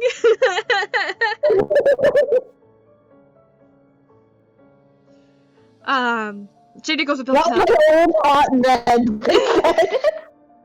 Not my old hot men. No, they're in their 30s. They're not that old. Says 30-year-old. I'm not 30 yet. You're not that old, Huffle. I know. I'm going to be 30 soon, though. You are the most beautiful 30-year-old. Oh, that's okay. I'm Nice. watching. People are about to die. I got you the hot. Anyway, Why me? JJ goes a bit pale. Why me? Why am I choosing? You're the one by the door, the creature points out. You're the one who can decide to open it, or take the keys and leave it locked. Its grip on the knife tightens. Steve inhales sharply, trying not to flinch. So, what will it be? JJ glances around the room. He looks at Jackie and Chase with a silent plea for help. We have to get out of here, Jackie whispers. But Sneep, Chase whispers. I know. We can't negotiate with this thing. There has to be another way. I can hear you, the creature sings. It laughs. Make any move you want. If you want your friend to die. Sheep stiffens slightly. He mouths something. Run. JJ's hand is still on the door. Third secret option, jump out the window. They're in the basement. They're in the basement. And the basement doesn't have any windows. Like, sometimes you'll have basements that, like, have, like, little windows up near the top. This is not one of those. Shit!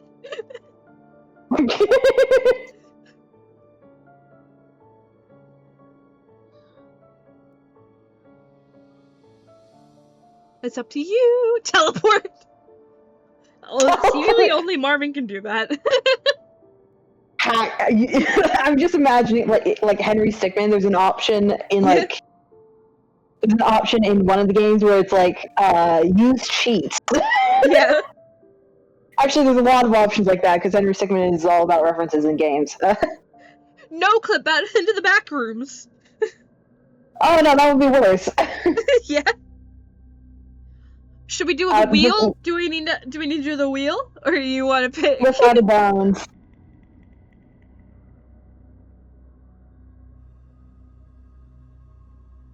Slash cheats. Okay, stay. Right. Don't want to risk it. I can respect that. Alright. 285. These two streams have just been us bullying Star. Basically, yeah. We're like on either we side would of them. bully And, like, more of the chat if other people showed up. Yeah. God, don't you dare! It's like the two of us in quotes, like on either side of Choose. We like choose. Choose. You chose to stay inside. For a moment, everyone is still. Then JJ slumps I slightly. remember this one. Yeah. I think I like this ending, possibly. That's not a guarantee that it's a good ending, though. Oh god, I think that this might have been the trick ending. I can't remember. For a moment, everyone is still. Then JJ slumps slightly. He takes the keys out of the lock. JJ, are you sure? Chase asks uneasily. Steep's eyes widen. He shakes his head as much as he can with the knife still at his throat. We can't risk it, JJ says. He can kill all of us with little effort. I can take Marvin in a fight, Jackie protests. But he's not just Marvin. JJ makes eye contact with the creature, staring into its black eyes. You'll hold yourself to your promise? The creature grins and nods. Exactly what I said earlier. Do we have a deal, then? JJ nods slowly. He drops the keys to the ground. Chase and Jackie glance at each other, unsure. But it's too late. In the silence that follows, everyone notices a ripple of wind pass through the small room. Strange. There's nowhere for it to come from. I'm glad we're in agreement, the creature says. And in a single clean motion, it slits Schneep's throat. Jackie screams. JD staggers back, shock. Chase feels like something's just punched him in the stomach, knocking all the breath out of him. Schneep's expression doesn't change. There wasn't even enough time for him to look afraid. The creature unceremoniously drops his body and it falls limp to the ground. Blood spills from the wound on his throat, forming a puddle that follows the burned lines of the ritual circle on the floor. You... Chase stammers. Red-hot rage overcomes him and he rushes forward. You motherfucker! The creature just stands there, grinning, and suddenly Chase slams into something. The burned lines on the ground flare with red light. Chase staggers backward. He experimentally reaches forward again, but he can't pass above the glowing lines. Careful, the creature says teasingly. You lied! Jackie gasps. He also tries to start forward, but he was standing in the little blank space. He was standing in the little blank space in the circle's pattern and is now trapped standing where he is. You said you wouldn't hurt anyone if... No, I didn't. The creature grins wise. I said if Jameson didn't leave. I wouldn't hurt him. I didn't say anything about you. JD covers his mouth with his hands, an expression of pure horror on his face. Don't blame me for your collective misunderstanding, the creature says, smirking. JJ glances at Chase and Jackie. I'm sorry, he signs, handshaking. I'm sorry, I'm so sorry. It's okay, Jay. Why would you do that? Because there needs to be bad endings, or there's no stakes. Yeah.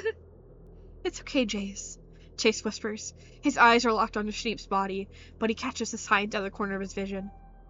We didn't catch it either. Jackie is shaking slightly. It's unclear if because of grief, anger, or fear. If you come near me or Chase with that, I'll... The creature laughs, twirling the knife in Marvin's hands. Don't tempt me, but no. That would be too suspicious. One was enough. He holds out his hand. Faint red light flickers around Marvin's fingers. This body channels power well, and the life of one should be just enough for one big spell. Chase, Jackie, and JD all look at each other with fearful eyes. Run, guys! Jackie shouts. The creature raises Marvin's hand, its mad grin plastered on his face, and then brings him down. The faint red glow from the circle turns to blinding light. Chase closes his eyes, but it's not enough. It feels like the light is burning into his very thoughts. And then... It's really a shame. Like, what? She'd just be like, why do I always end up in angst? Honestly, statistically, you're going to. There's more bad endings than good ones. Yeah, exactly.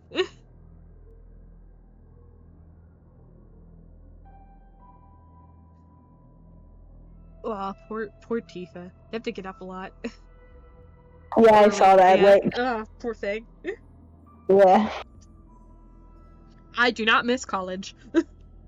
Same. It's really a shame Schneep couldn't come. Oh, sorry. Chase just says, I didn't get one good ending yet. Like I said, statistically, you're going to get a bad ending. You were so close, though. I really think that that was the trick ending that I was thinking of, because there's a mechanic that I don't know if you've noticed yet, and I'm not going to point out. But there's a certain mechanic where that has to deal with doing these, and technically we followed it here, but it still ended up being bad. So I think this might have been the one where I went to go yell at you, like, the pattern! I love subverting my own expectations. Yeah, so we need to use the power of friendship. I might have been too specific then. But yeah, basically. Basically, trust people, don't split up, never make a deal with Auntie ever. Yeah. I mean, it's rarely going to end up good either way, but I feel like the ones with the deals are worse. To be fair, yeah, I guess that I guess when I was first reading this, I didn't realize that by making a deal with Auntie, that would be worse than splitting up, technically.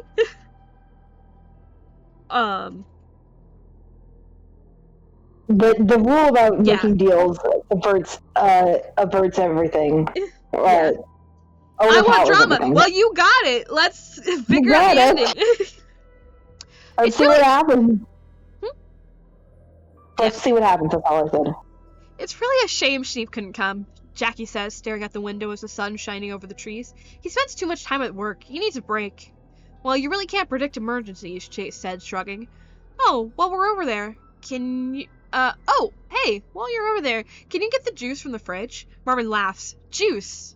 Juice? What are you, 5 years old? Jackie makes a face at him. Juice isn't just for kids, asshole.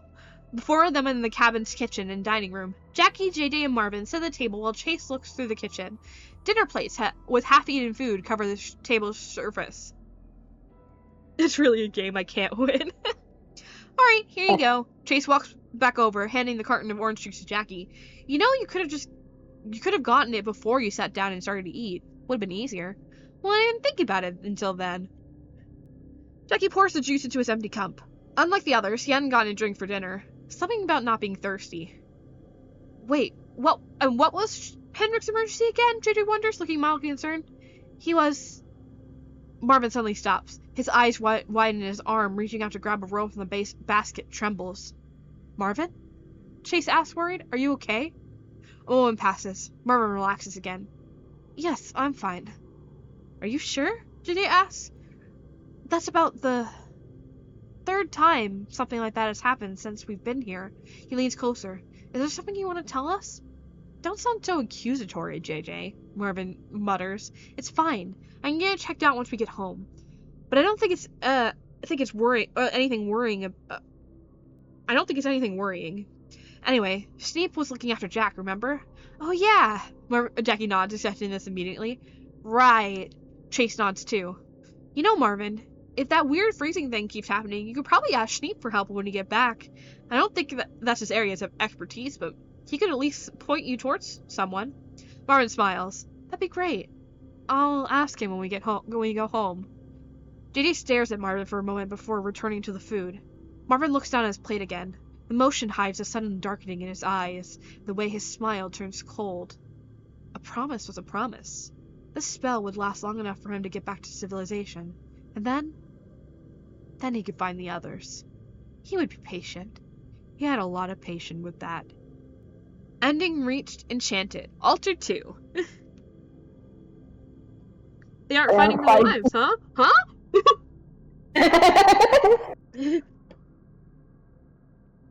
Well, Put you know it in how his eyes! Throw it at the demon! You know how Andy said, killing one person gives me enough energy for one, big spell? That spell was erasing their memories of everything that just happened. So they don't even know that Andy exists. And he's still Marvin. And sounds like from this, it sounds like he's gonna do the greatest game against them.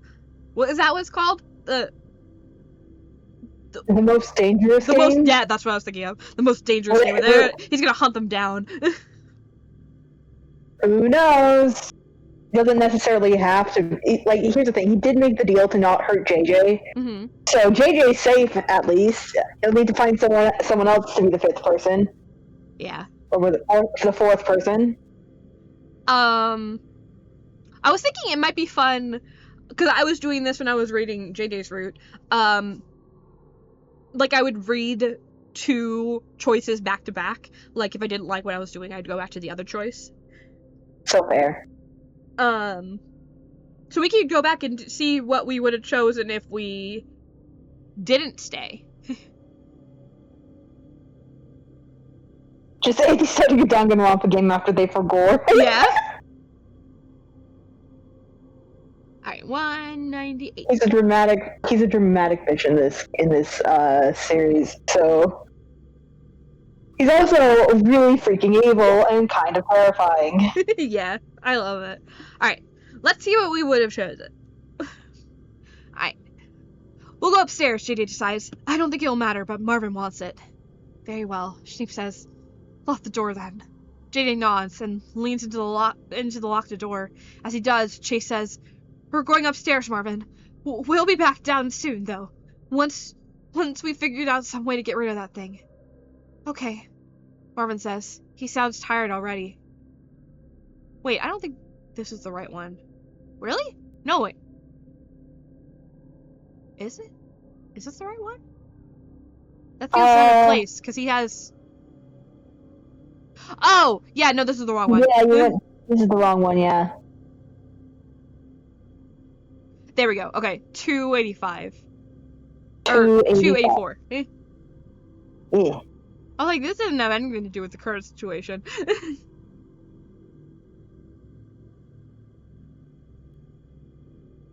I was like, Snape is oddly calm for having a knife pressed to his throat. The wrong one. Alright, yeah. Let's see what happens if JJ decides to open the door. For a moment, everything is still. Then JJ sighs. He steps away from the door, walking towards Chase. JJ, are you sure? Jackie asks. JJ nods, and suddenly grabs Chase, bolting down back towards the door. In a single fluid motion, he unlocks the door and throws Chase through. Yes! Run! Jackie shouts, I got this! He rushes towards Marvin and Snape. The creature growls. Fine then! Marvin's hand presses the blade deeper into Snape's neck. No! Marvin, please! Jackie shouts. He grabs Marvin's arm, pulling the blade back. Fight him! Chase tries to run back through the doorway, but JJ pushes him out, running down the hall. The room vanishes. JJ, no! Chase shouts, stop! I have to! Marvin! Marvin, please! Back in the room, Marvin's eyes flicker, the darkness momentarily disappearing. Guys? Marvin! Jackie gives him a shaky smile. There you are. I can't hold him back, Marvin whispers. His hand trembles. Sheep leans as far back from it as possible, and blood drips freely from the cut on his neck. I'm not strong enough. I'll never be strong enough. Yes, you will, Jackie shouts. Out in the hall, JJ sniffs and turns back. Chase nods at his hesitation and pushes him back towards the room. JJ lets it happen, and the two of them then stop in the doorway, staring at the way Marvin's eyes turn black and blue, and black and blue again. You got it, Marvin, Jackie shouts. Just let go of the knife, please, Jackie says, pulling at Marvin's arm again. There's resistance. The creature is still fighting inside him. Marvin breathes heavily. I can't. It won't let me. Marvin. JJ sighs his knife again. Marvin. Marvin's eyes lock into the motions. The blue is staying longer and longer. He lets go of Schneep. He collapses to the floor, bleeding? I mean, he is bleeding. If you're thinking, Henrik is collapsing, yeah. Note to self, never pick what I think is correct. To be fair, this is a very tricky one. Yeah. Marvin's eyes lock onto the motions, the blue staying longer and longer. He lets go of Schneep. He collapses on the floor, breathing heavily. Chase runs into the room and grabs him, pulling him away from Marvin and Jackie. I know you can do this, Jada continues. You're stronger than you think. Marvin closes his eyes. He sways on his feet for a moment, and then his free hand curls into a fist and shoots out, punching Jackie square in the face. Jackie cries out and falls to the floor. Marvin opens his eyes again, and they're black once more, and drops down, pinning Jackie to the floor. You're all fools, the creature snarls. All of you! It raises the knife and drives it downward. Marvin! Schneep gasps in a hoarse voice. And then, the darkness in Marvin's eyes flickers again. The knife is already in motion. He can't change that, but he can divert its course. And he does. Straight into his chest.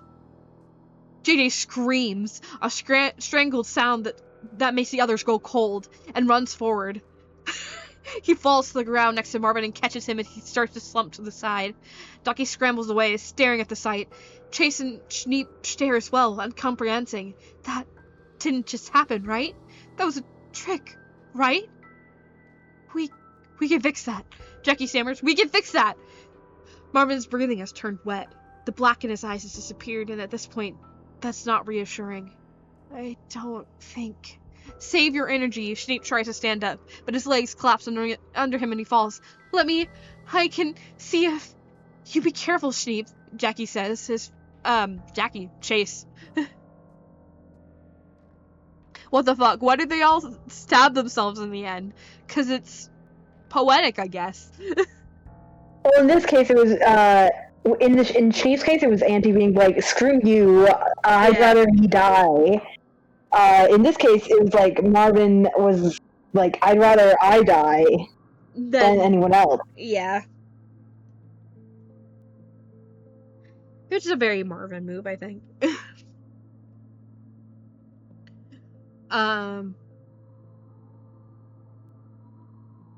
We can fix this, Jackie says again. We just have to, maybe miss the important stuff. JD looking down at Marvin slowly shakes his head. He puts his hand over his heart. The knife is buried in Marvin's chest in the same spot. Why? JJ signs, tears lighting his eyes. Marvin gives him a weak smile. It was better than it being any of you. His chase is still his chase? What? His chest is still rising and falling, but his movement growing weaker and shallower. Don't go. JJ, please. You're my best friend. I'm sorry. Marvin's voice is so quiet. I don't think I can do that now. He gently wraps a hand around JJ's wrist. But thank you. I love you too. His eyes flick to each of the others. All of you. And then those eyes go still and glassy. His grip loosens and his hand falls. There's a faint exhale, and then his chest stops moving. The room is quiet. Too quiet, it feels like. Chase can't tear his eyes away from Marvin's blank stare. This is impossible. This has to be a dream. A nightmare. Something. Not reality. Anything but reality. But it is reality. And he can't change that just by sitting there and wishing. JJ is crying. Gentle, silent tears. Well, L ratio Marv. No! Womp womp.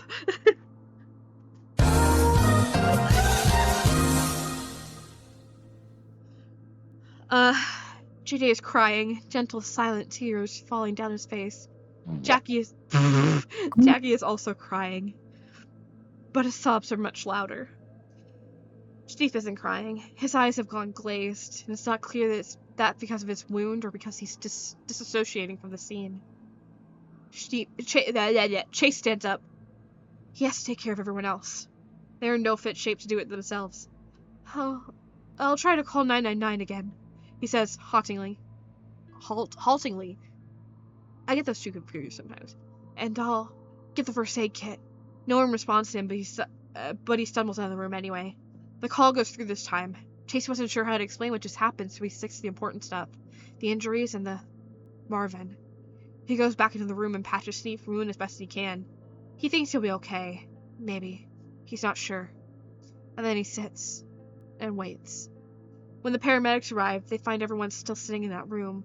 The blood from Marvin's body pools in the burned symbol on the floor.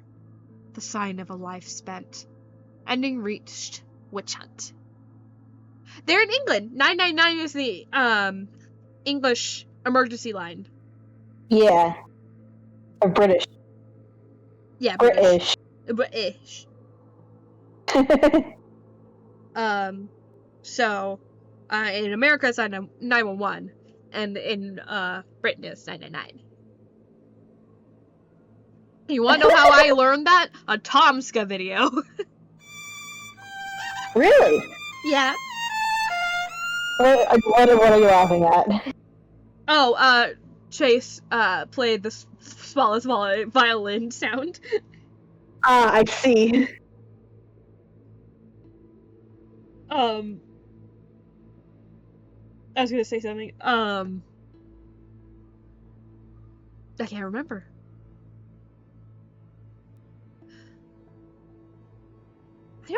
I still feel like this might not have been the betrayal thing. I just remember the other really fucked up thing that happens in this route with Marvin. There's a lot that happened. Oh, if we went into the room, or like if we didn't go into the room right away. Oh, I think that's a non-choice, actually. Really? I think yeah. Because I thought that isn't there one where Marvin tricks them with some kind of illusion? Yes, Yeah. that's the other one where you don't stop. Yeah. Yeah, that one. That one was one where I was like, "Am I okay posting this on Tumblr?" And I was ultimately like, "Yes." I love that because it's fucked up. Oh, it's so good though. Yeah. But oh yeah, right. That That is, we don't stop him. That. If Chase doesn't stop him, that's right. Yeah. All right. So. Time says cheese chase. I was about to say wheel time. Yeah. Oh, that's a college matchup. I made sure to match them this time. Oh my god! JD! Oh! We are indeed not going in the order in which I wrote them. But only slightly. Alright, before we go to the next one, I need to get some water and go to the bathroom. And then we'll get started. So we're gonna run a quick ad and we'll be right back. Alright.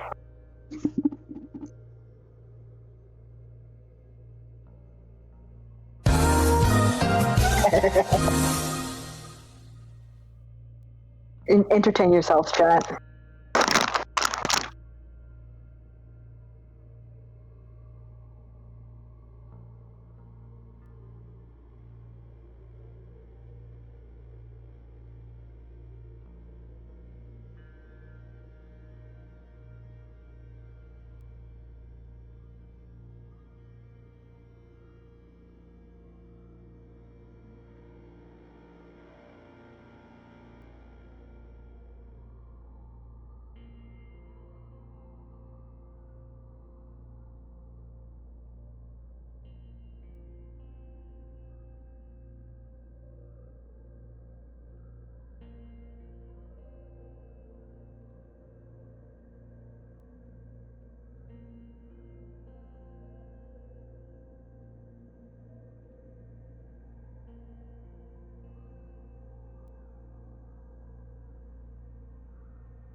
Is Huffle back yet? There is no immediate answer, so I'm assuming not. Alright, chat. Just you and me. I need to process everything that just happened anyway. That's an old message, but yeah, I totally understand. What's good? Persona 5 is good. Gravity Falls is good. Avatar The Last Airbender is good. Master Detective Archives Rancode is good, even though some people hate it unreasonably for not being Danganronpa, when it's not supposed to be a Danganronpa game. It's supposed to be an entirely different set of game as well. And like, it's totally valid to compare the gameplay to Danganronpa because it is pretty similar. But people who compare the story of Rancode to the story of Danganronpa are just really don't seem to get that it's not a Danganronpa game. It has entirely different themes and setup, and like Chase is good too. Yes. I was gonna go on another Master Detective Archives Rancode rant. This is what happens when I get left alone with chat. I start talking about my favorite games and stuff. I have been kind of on a mini Gravity Falls binge. Because it's been revived, you know, because of the Book of Bill, which is great, by the way. It is, there's one section of the Book of Bill that I know Huffle will like if she reads it. She'll be like, oh my god, it's like, I just know it. It's like, Bill has like a whole ass villain speech to Ford about, like, how he's, like, his puppet or something. I grew up on it. Well, me too. How old was I in 2012? I think I was 12. So I was the exact target demographic, because Different Mabel were also 12. God, you were 12? I was, 16, 17? Oh, no. Hi. Hi. Alright, I have water. When he's back. That's it, really. I peed. And I have these little cake bite things that I think are raspberry and chocolate flavored. ooh, that's my favorite. Yep, it's chocolate, raspberry, and almond. Ooh. The model, The model looks like you sniffed the Marvin plushie. Like, here's the thing, like, if you have a stuffed animal for long enough, eventually you're going to recognize the smell. And I do. He smells like cotton candy because I made him a Build-A-Bear because he is a Build-A-Bear because I used to work there. Cry! I should take you to Build-A-Bear. It's been so long since I've been to Build-A-Bear, honestly. Me too, because I used to work there. I wonder what they have now. I need to get new voice boxes for them. To be honest, I've been meaning to for a while. They're fun. I worked there from, God, 2018, 2019? You definitely worked there when I was on the server. Mm-hmm. I quit before September of 2019, I know, because I wasn't anywhere near the COVID pandemic. And I just started nannying during the week.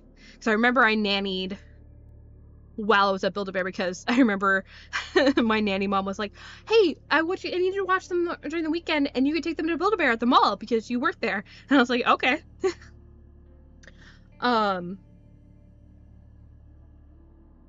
We used to go to Build-A-Bear all the time when I was younger. I had like multiple Build-A-Bears, and like our mom was like, when we, like the first time we were like purging all our toys, for like baby toys, she was like, we're not getting rid of the Build-A-Bears. They cost so much.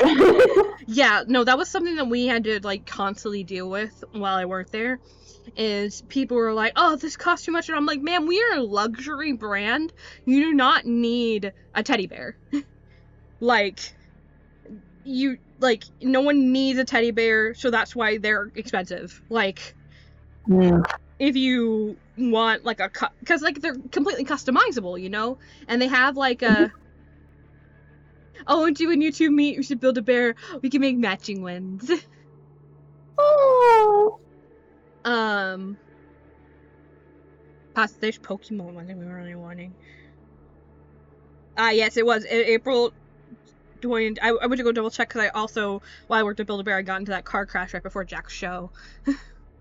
Oh wow. That was still when I worked at Build-A-Bear. Not about that. I will never forget. The day I got to see Jacksepticeye live, I also got into a car crash. So much fun. Love that for me. Anyway, let's read some angst. It's that type of fun where it's like not fun in the moment, but it's fun to recount. Yeah. No, I remember I told when he did his documentary thing, we got to do like that meet and greet kind of thing. And I actually told him, I was like, I got to see your show in Dallas. I got into a car crash that day, and he's like, wait, what? God, I was so happy when that happened, but I can't watch the video anymore because I get secondhand embarrassment.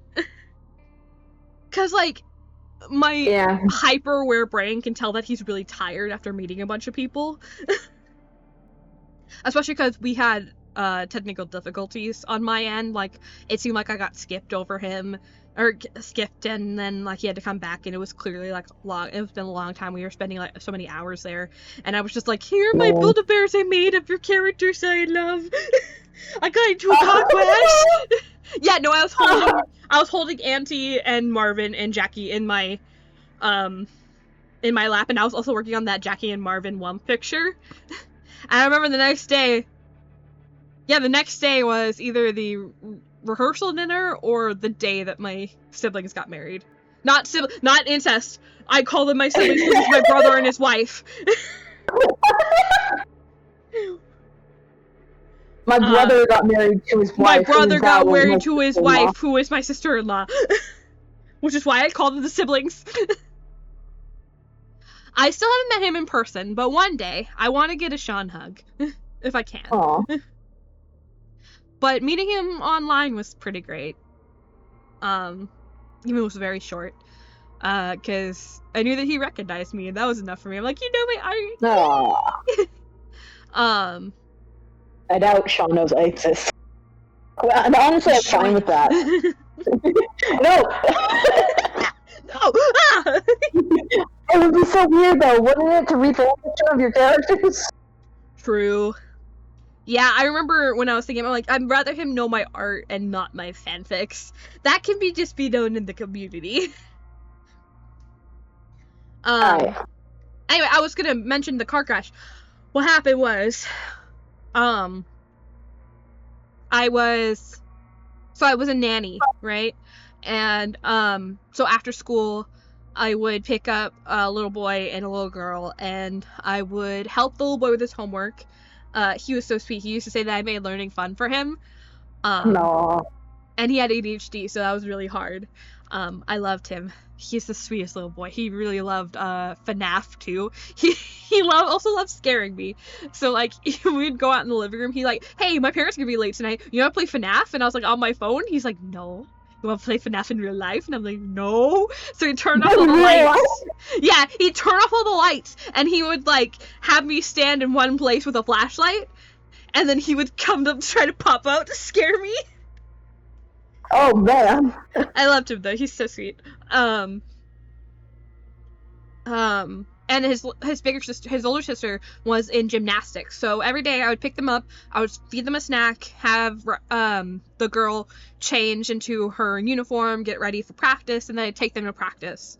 And then I'd bring Hudson back home to hang out. So that day was Jack's show, right? So their mom knew how much of a fan I was. So I told them that I had a really big concert in Dallas that day, technically. Or show that day. And I was meeting my friend from college. I brought 2 of us tickets. So they were coming to meet me. And my dad helped us get a hotel in Dallas. It was great. So I was gonna meet them usually around the time, I wasn't sure if like their mom was gonna get there in time for me to like still get there in time to get to the hotel, check in, and go to the show, right? So, it was fine because I had a car. I didn't really care, but she was like, I want to make sure you have enough time to go to the show. So the plan was that day that I'd pick them up from school, like normal. They'd go home, the girl would change, and then they were going to take their little dog, Bentley, and once I dropped the girl off at gymnastics, I was going to go take Hudson. Sorry, I'm trying not to use their names. I was going to take the boy and the dog to PetSmart to meet their mom. And I was like, great, and then I'd get off early. I can go prepare myself, make sure I was dressed, ready to go, and have plenty of time to get to Dallas. So I was like, perfect, awesome. She was like giving me like a really early, easy day off, right? So we start going to gymnastics the same way I always take, but it was actually right by a Chuck E. Cheese, I remember. I go down the route that I always take, because I'm one of those people that I take the same route everywhere I go. Every route the same time every day. So Same. I turn down that route, and all of a sudden a woman comes speeding into the median, and Ugh. I remember I heard the girl shout, "Watch out," and then all of a sudden we were like T-boned. Oh man. Oh beans. Beads. It was like, so we crashed into the curb. I felt so bad because not only were the kids in there, the dog was in there. Luckily, no one got hurt. I was the one that got the most hurt. I like scraped something up on my arm. I don't even remember how. Because nothing got really broken inside. The kids were just shaken up. But the front of my car was crushed. Like, I couldn't drive it again. And the worst part was, it was my first car loan, so it was a semi-decent car. I remember I named her Jezzy, because that was like part of her license plate. It was short for Jezebel, so I'd call her Jezzy. She was like a silver, I don't even remember what car she was. An Altima, I think. So they crashed in. I was like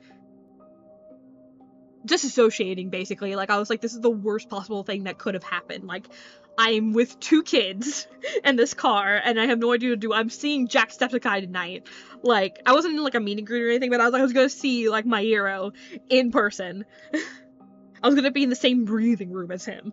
Like, what's happening? What am I gonna do? My car is totaled. Like, I need this for my job. So luckily, by some miracle, there was a lady around that knew the girl and recognized both of them, so they helped them out of the car, because I didn't know what to do. I started calling my mom in a panic. I think I called their mom first, then the police, then my mom.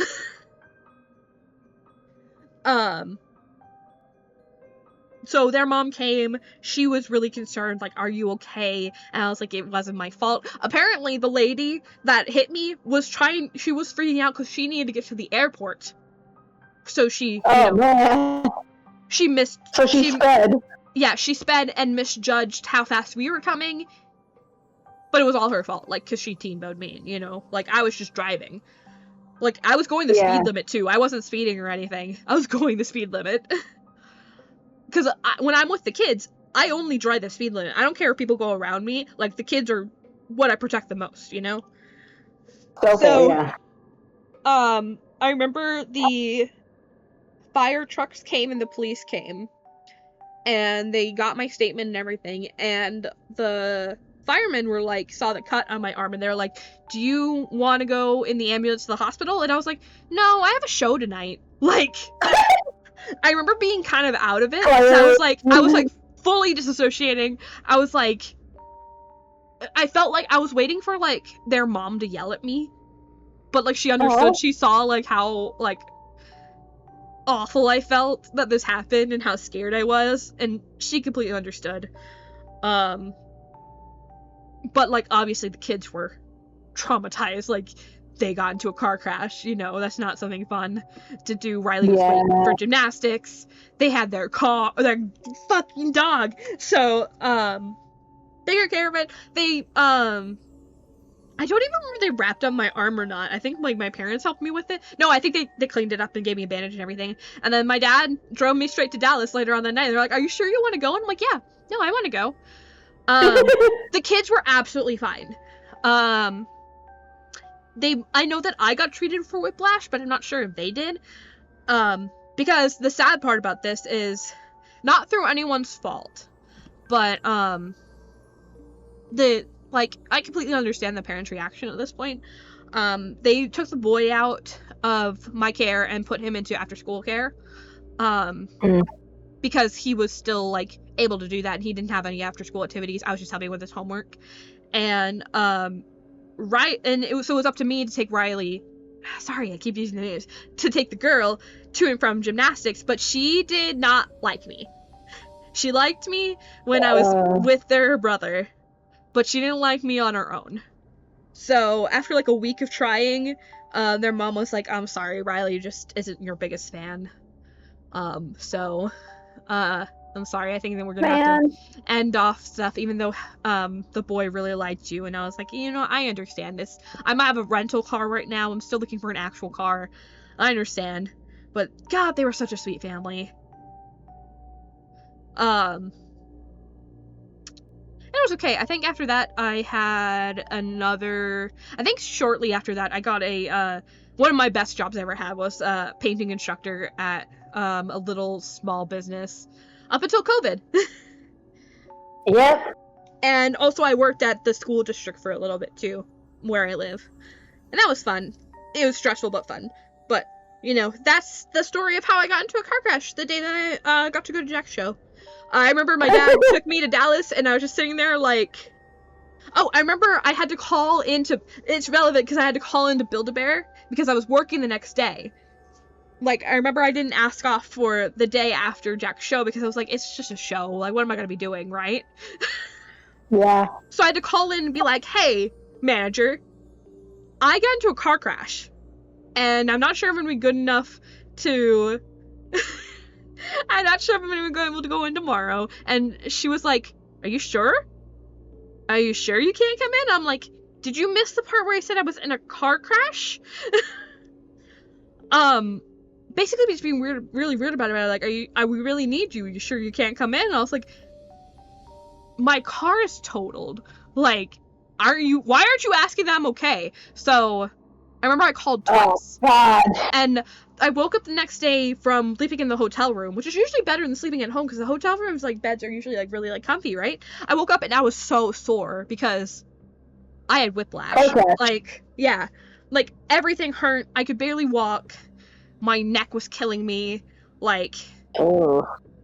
Yeah, I had to go to a chiropractor for a couple weeks to help my neck after that. But, like, everything hurt. Like, it was gonna suck to go to work. I could barely walk. So my dad was driving me to work, obviously, because I didn't have a car. And he was like, I remember calling Rosie again, or my manager, and I was like, hey, I really can't come in today. And she's like, are you sure we need you? I was like, okay. So that was back in the area when I really couldn't say no to people. And I didn't want to get in trouble because I really did like my job. So I remember walking in and we go talk to my other manager, who's an older man that runs the store. The same name as my dad. And they just didn't understand. This part what really pissed me off. I was like 22 when this happened, right? 22, 23. Yeah. So my dad comes in to go talk to my male manager and say, hey, we were trying to tell you, but she was in a car crash yesterday. She's hurt. Like, she's not in a good state to be at work today. Like, she tried to call us several times, and you guys just weren't understanding, so I, as her parent, am coming in to tell her she cannot work today. And I remember my manager looks back at me, and he's just like, you're like 22, right? You could have just told me this yourself. And I was like... Oh, I mean, true, but... I have never wanted to strangle somebody more. I was like, I tried to tell the other manager, the girl manager, that I called on the phone twice. But y'all didn't believe me until I came limping in. Anyway, that's the story when I worked at Build-A-Bear, and I got into a car crash before I met Jack. Not even met. I went to his show. Anyway, let's read some eggs. I got distracted at the end there. Sorry, there's a spider. No, it's okay. Alright, anyway, yeah. Luckily, smacking spider.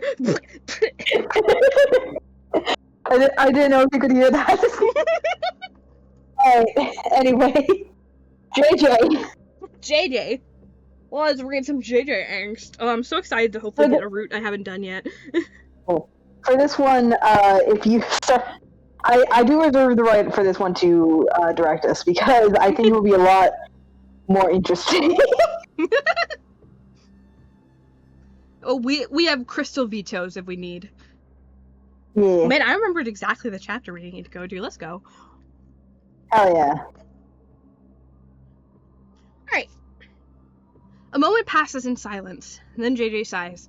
Alright, I already have the keys anyway. I'll go check out the power box. You sure, JJ? Marvin asks. Do you know how to do that? I do. I've lived in houses with power before, you know. JJ chuckles silently. Right, sorry. JJ heads over to the basement door. He fiddles with the keys for a bit before finding the one that unlocks it. Remember, you have a flashlight on your camera, Chase says. Jackie looks at him confused. What? I mean, on your phone! Flashlight on your phone! Chase clears his throat, embarrassed. JJ laughs.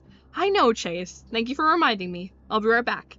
He gives the others a flippant wave and descends to the staircase. Jackie sighs. I know there's nothing down there, but I don't like that it was locked up. Seems weird. People lock basement doors all the time, Marvin says. It just means that they weren't using it. And that makes sense, doesn't it? Jack and his family aren't here all the time. The bedroom and bathrooms weren't locked, though. That's because the bedrooms and bathrooms only lock from the inside, Marvin points out. If they lock them, then they'd have to leave through the windows, and I don't think the ones in the bathroom open up. Oh, right. Jackie leans back against the sofa. Well, now I feel like an idiot. Don't, Chase says. It makes sense. We're in a strange house. You're still getting used to everything. Your brain is like, different stuff is weird and scary. Happens all the time. A couple minutes pass in silence. Chase plays with the controller. Jackie picks at the seam on his hoodie. Marvin keeps staring at the open basement doorway. Do you think he's having trouble? He finally asks. I know I would. We can go down and check, if you're that worried, Chase says. Maybe that would be a good idea. Just as Marvin says that, the power returns, turning on the lights and TV. Never mind. I guess he got it. Yeah, Jackie agrees. I wonder if the fuse box has directions. A lot of them have stuff posted on the inside of the... Oh, hey, JJ! JJ walks up the basement stairs, stopping at the doorway. His eyes are wide, staring at nothing. One hand rests on the doorframe. Are you okay? Marvin asks, concerned. Did something happen down there? JJ looks up, finally focusing on the three of them. I'm fine, he says, smiling slowly. Really? I lost my place. Really? Chase doesn't hide the doubt in his voice. Did the fuse box shock you or something? Yes, precisely, Jameson said. It scared me. Okay. Marvin glances at Jackie and Chase and Jackie. Their worried expressions are a reflection of his own. Well, just sit down and recover, okay? Jameson nods. He walks over to where they're sitting, taking strange, lurching steps, and sits down in an empty armchair. His eyes regain that glazed look as he slumps down. Do you need Schneep to look at you? Chase asks. Because he's a doctor? Jameson says. Yeah, of course. No. Jameson shakes his head. It'll be fine. I just need some time. I think... Are you sure? Marvin asks hesitantly. You look... I mean, I know Schneep's specialty isn't electroshocks, but he'll know more than any of us. It'll be fine, Jameson says again. Chase, Jackie, and Marvin exchange looks. To insist that Schneep checks JJ over, go to chapter 18. To relent, go to chapter 19. Well, Star, what should we do? He's being a little bit weird. A little bit sus. I forgot I have a choice. You were just vibing. I was just getting ready to bedtime story.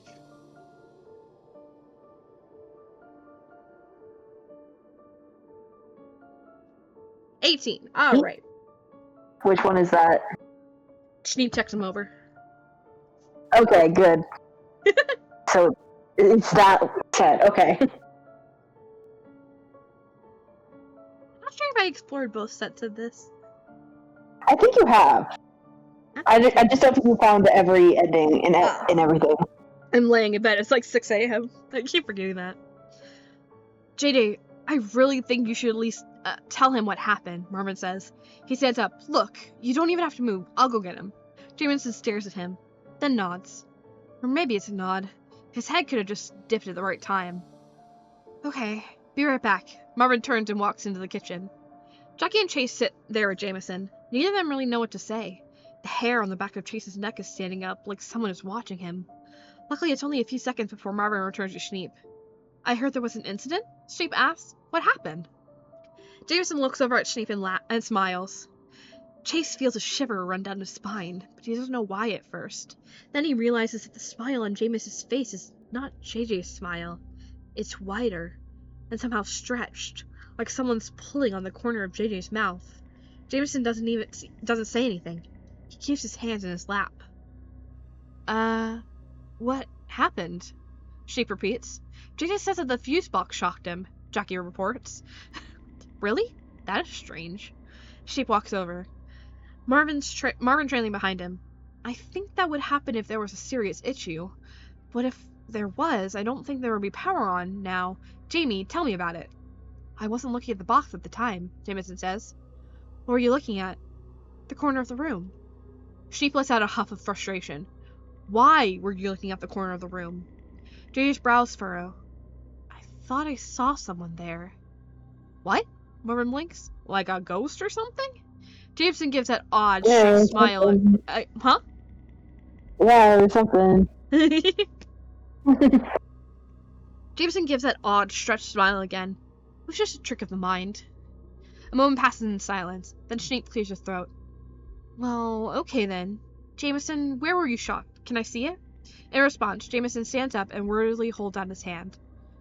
Right. Schneep closes the distance between them. I suppose your hand would have been the closest. He takes the offered hand. As soon as Schneep makes contact, Jameson grabs his hand in turn and pulls. Schneep cries out as he loses his balance and falls forward. Jameson grabs him and spins him around so Schneep is pressed against him.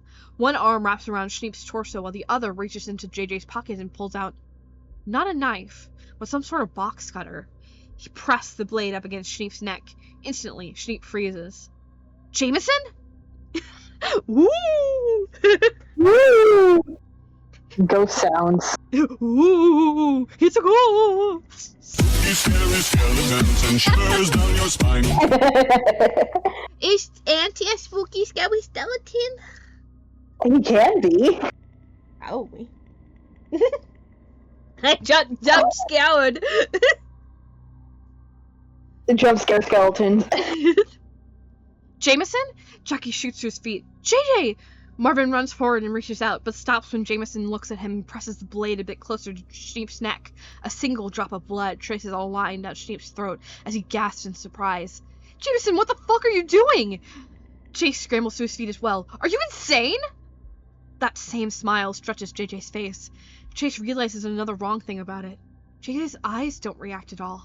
In fact, when they look at Chase, he could swear that there's was distress in them. Slowly, Jameson backs up, dragging Schneep with him towards the basement door. Schneep's face is gray with fear. No! Jameson!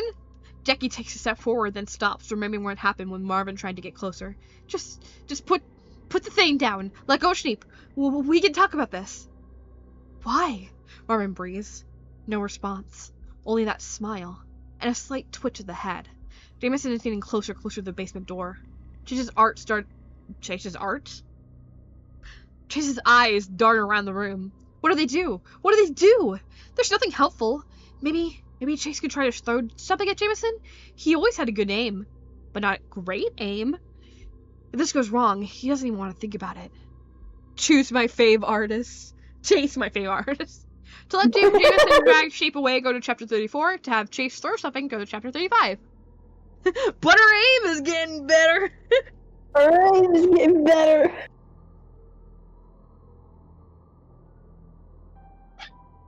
Imagine them all being artists. Artist at you. I really like the headcanon that Schneep and Marvin are both artists. 35? 35. Alright. Which one is that? Let's have Chase throw something. Hell yeah.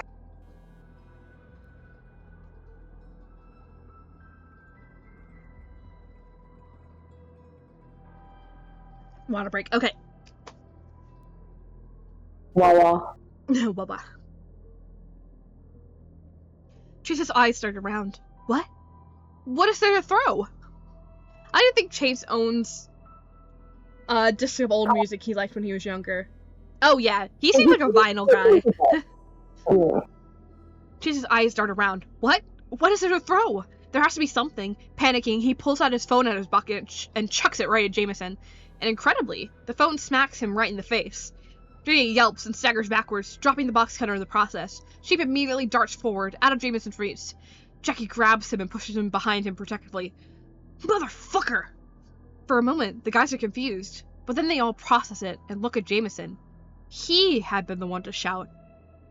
Jace? Chase asks. What the fuck is going on? Jameson's face twists in a dark scowl. He stares at the four others, eyes darting back and forth in some calculating manner, and then he rushes forward, swinging the box cutter wildly. JJ, what the fuck? Marvin shouts as they scatter. Someone get that away from him, Snape shouts. He talks? He talks?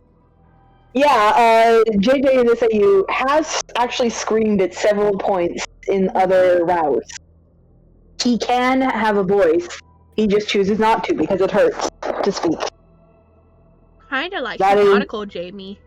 Oh yeah, really, yeah! Mm-hmm. Anyway, yeah, I like having a lot of different interpretations of what JJ's, like, vocal problem is. I believe in canon, in my, like, Crystalverse canon one, is that, like, he was born with, like, a deformity that makes it impossible to make sound. Mm-hmm.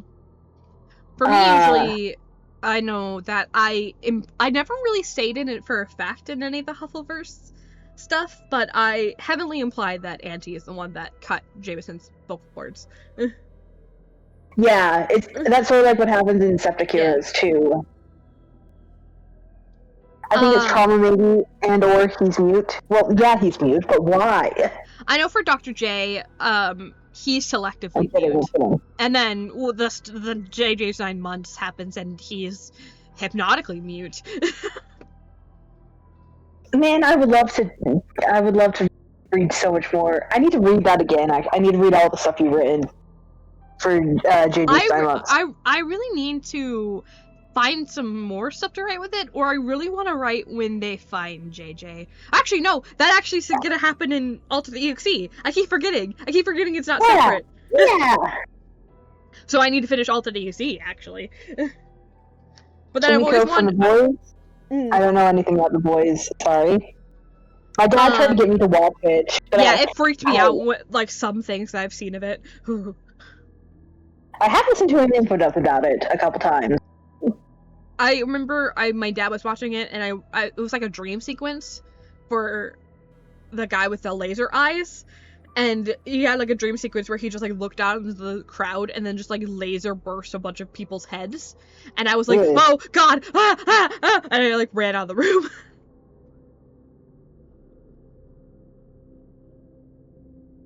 I always get freaked out by the very slight moments I see on TV. Anyway, it's either that or I walk in on like it's clearly something's about to be a sex scene, and I'm like pointing at the TV. I'm like, they're about to have sex. Because my dad was watching The Passengers the other day, and I walk in and I'm just like watching for a little bit because I'm kind of interested, and then I just see like them like get down and they're like taking off their shirts. I'm like, they're about to do the smacks.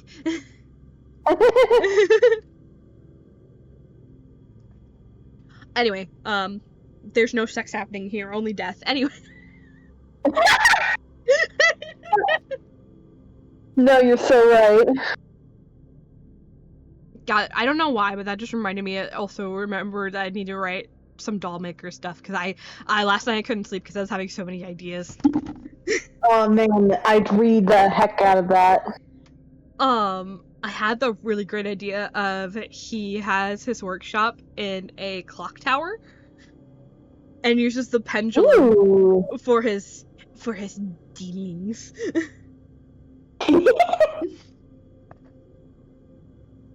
For context, Star, I have a new SWAT villain idea, and he's gonna be called the Doll Maker, and he turns people into wooden dolls and then displays them in like a museum. I was thinking of the side guys from the comic Jackie plot. Ooh. Anyway, I need to write it. So I have so many things I need to write. I just need to sit down and write, but it's so hard. I need to write that that Chase and Stacy stuff. I need to finish up Let's Play a Game and write more on that. And write more of Alton Bro's backstory. I need to write Alton EXE. I need to write Dollmaker. Yes! Okay.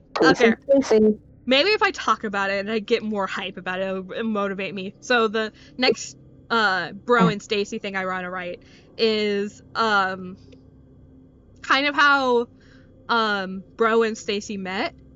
Because I've been trying to figure out what Stacy does and kind of flesh out her character, because she's kind of just been Bro's eventual girlfriend and Jackie's nanny. Though she has been pretty badass in, like, some of the stuff I wrote. Like, she was ready to protect the kids when Jackie was possessed and all that stuff. But I've been trying to figure out, like, what she does. I want her to be a fashion designer. Like, probably getting her graduates. Can you get graduates in fashion design? Probably. Because she's like 25-ish. 24, 25. Ish. I don't know. Maybe older. Or maybe she's like taking a second study or something. I'm trying to figure out.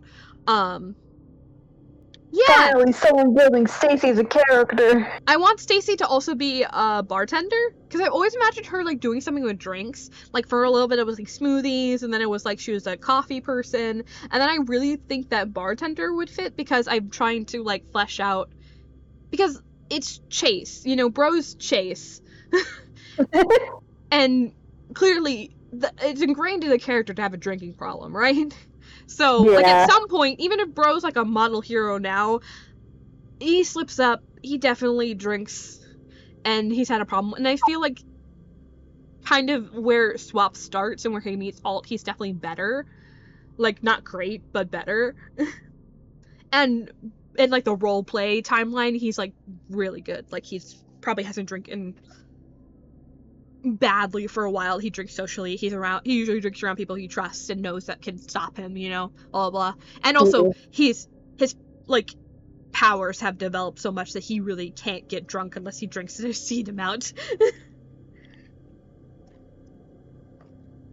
Or like Fey wine. Oh yeah, the thing. But so, like, when we go back to the banished Fey thing, I'm going to like do something with like getting Chase alcohol. so drunk. It's not going to be good. It's genuinely not going to be good. It'll be great. Oh, I love having Chase. Chase. So I wanted this to be like Bro's earlier days, probably even before he met Jackie. And he's like just starting out as a hero. He has like he's like maybe even like I could like do like hints to him having a delivery man job like Ultraverse Jackie, and he just like comes in his like vigilante outfit. He's fighting the cops. He's trying to establish himself as a hero, and he's just having an awful time. And he just stumbles into the bar night after night and meets Stacy, and he's so tired. He doesn't even know what he's doing. He doesn't remove his mask. So Stacy meets him as Bro. He doesn't meet her as Chase. So, they start to get a little bit of friendship. She tries to help him, you know, probably has one of those times where, like, she's like, you've had enough, and he's like, no, I'm a hero, you know, and eventually I want Stacy to be the one that helped him design his Bro Fantastic jacket and his super outfit, because he's just been piling, like, gym clothes together, probably. And then the chapter would probably end with Jackie. I also need to write Jackie and Bro's official meeting, which I probably could put into that whole thing, where Jackie and Bro meet for the first time, which is Jackie tries to jump off the building while he's injured and ends up miscalculating a parkour move, and Bro saves him. I scream at the clip of Dipper screaming when Ford talks about the journals. The journals! I'm looking at Gravity Falls stuff right now. It's so funny. I really need to rewatch it. I really, really need to. Anyway, Jackie and Bro meet, and then Jackie, you know, takes him over to his house one day, and Stacy's babysitting, and Bro, who is now Chase, points at her and she's like, Stacy? And Stacy's like, how do you know my name? I've never met you before. And he's like, I go to the bar you work at all the time. I was like, really? Huh, you don't look like one of my regulars. And he's like, yeah, I probably go when you're not there, but I've seen you around. You know? That totally sounds like something Chase would say. I love him so much. Bro is himbo Chase. I love him. I love him so much. I love Bro Fantastic. Anyway, that's the story I really want to write with Brent. So, Star also loves him.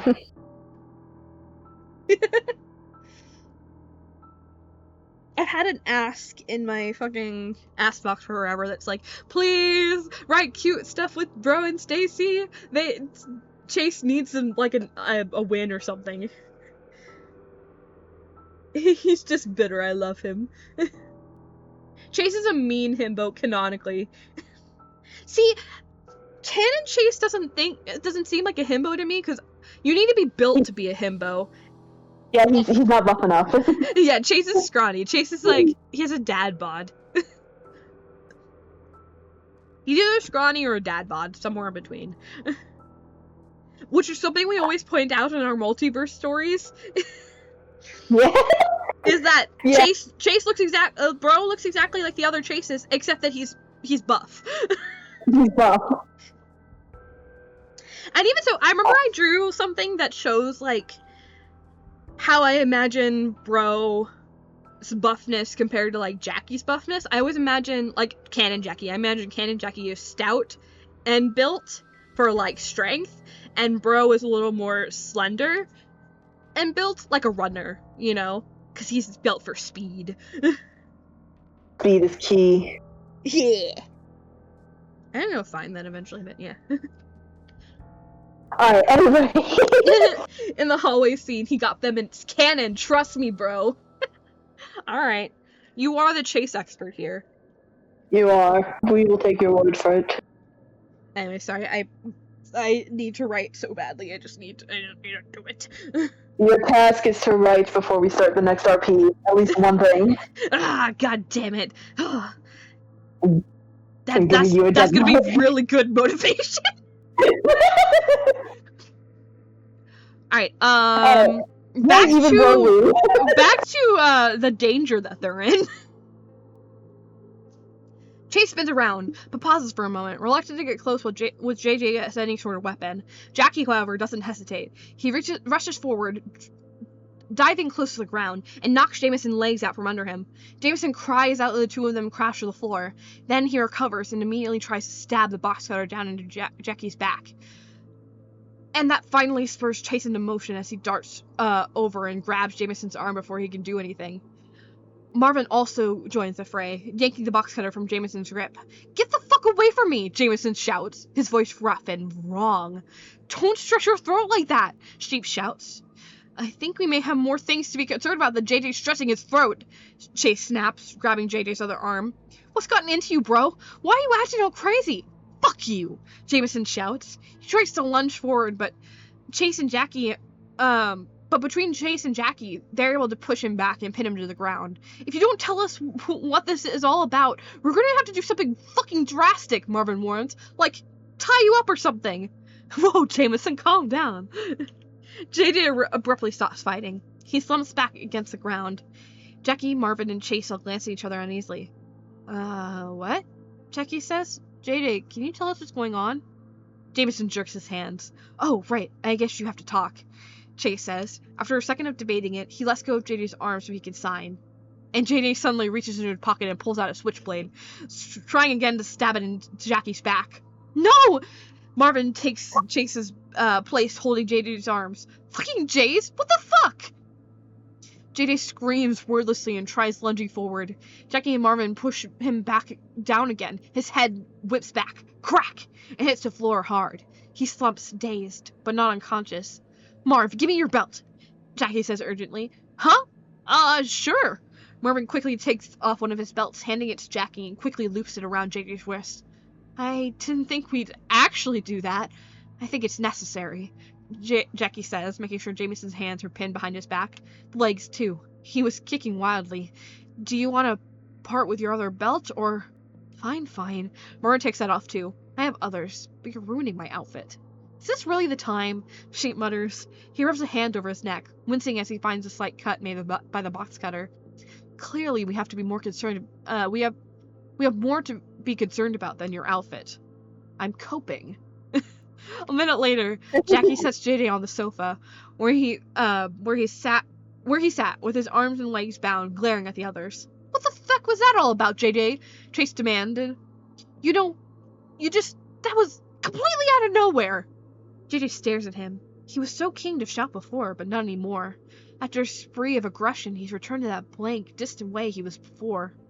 And Chase can see that faint distress in his eyes again. Jamie, I know it hurts for you to talk, Sheep says gently. But this was very unlike you. We are worried. You have to tell us what happened, or else we may have to call the emergency line. We do not want to fight you. But Jameson says stay silent. I don't want to suggest this, Jackie says quietly, but we might need to separate us? Like, JJ, if you're going to keep attacking us, we're going to lock you in a room or something. Another one of those strange smiles stretches JJ's face. Chase shudders. There really is something so wrong about that. Let's go, guys, he says. We can wait outside. Outside? It's dark out there, Marvin pointed out. I might have to head out after this one, unless it's short, by the way. Oh, okay. Technically, there's an ending we can get prematurely if we pick one of these. Yeah, I'm gonna veto that though because it's alpha. Outside it's dark out there. Are you afraid of the dark, Marvin? Jackie chuckles a little bit. You? With that fashion sense? What's that supposed to mean? Can we all stop with the teasing in this situation, Steve snaps? Our friend just held me at knife point. Jackie and Marvin completely sober up. You're right, Jackie mutters. I'm sorry, JJ, but we gotta leave you alone for a while. Are we really gonna wait outside? I'm not kidding. It's dark and cold out there, Marvin says. It's not that dark, Chase mutters. It would be easier to stay in the cabin, though, wouldn't it? Sheep says. We could just wait outside whatever room we put JJ in. Jameson just continues to sit there, blankly staring. Chase looks at him with slight concern. He doesn't want to keep his friend tied up and locked away like this, but they have no guarantee that it won't happen again, so what do? We have to lock JJ up. To chapter 59. You already know, lock him up! Da da da da da da da da. Sorry, JJ. Chase shakes his head. We can't take any chances. We're gonna lock you in one of those bedrooms, okay? I don't know if we're gonna call the police or the paramedics or what, but clearly something's up with you. Unless you can tell us what's going on? JJ's eyes twitches a little. He doesn't respond at all. Even with his arms bound, he should have been able to nod or shake his head, but nothing. So you changed your mind about going outside then? Marvin asks. Chase shrugs. I don't know. Seems a little bit unnecessary on second thought, you know? Alright, JJ, let's get going then. Let's go then. Jackie walks forward, scooping Jameson up with his arms. Jameson suddenly snarls and starts to squirm, but Jackie clutches him to his chest, preventing him from moving too much. JJ suddenly stops, eyes going distant again. The group heads upstairs. Can we just lock him in his room? Marvin mutters. I don't know if that's a good idea, Chase says. Sheep's staring with him, isn't he? He wouldn't be able to get his stuff. I'm not yet fully unpacked. I can just take my suitcase out, Sheep says. They reach the second floor and pile into the room Sheep and JJ had claimed. Jackie drops JJ on the bed and Chase helps Sheep put his stuff back into the suitcase, taking it out of the room. Marvin crouches in front of JJ so their faces are level. Please, just tell us what's happening, he says quietly. If we're taking this too far, you have to let us know. Why? Like, you actually cut Sheep's neck back there. You know that, right? Jameson smiles, another one of those strange smiles. Marvin sighs. Alright, we'll just go then. They all leave the room, closing the door behind them, and for a moment they just stand there. Is your neck okay, Sheep? Jackie finally asks. Sheep wipes away some blood from his neck. I think the cut is small, but it really does hurt. It should probably be bandaged up. Where do you think a medical kit would be? Chase shrugs. Bathroom? I think that's where Jack keeps the first aid in his house, and this is his cabin. Thank you. Sheep heads to the bathroom across the hall. We should probably find some chair or something to block this, just in case, Jackie mutters. I'll go get that, Chase says, heading downstairs again. Everything is the same in the living room. Chase glances around, feeling uneasy. Why does it feel like he's being watched? Auntie really likes cutting necks. I always wondered why. It's because that's how you murder. He wants everyone to be like him.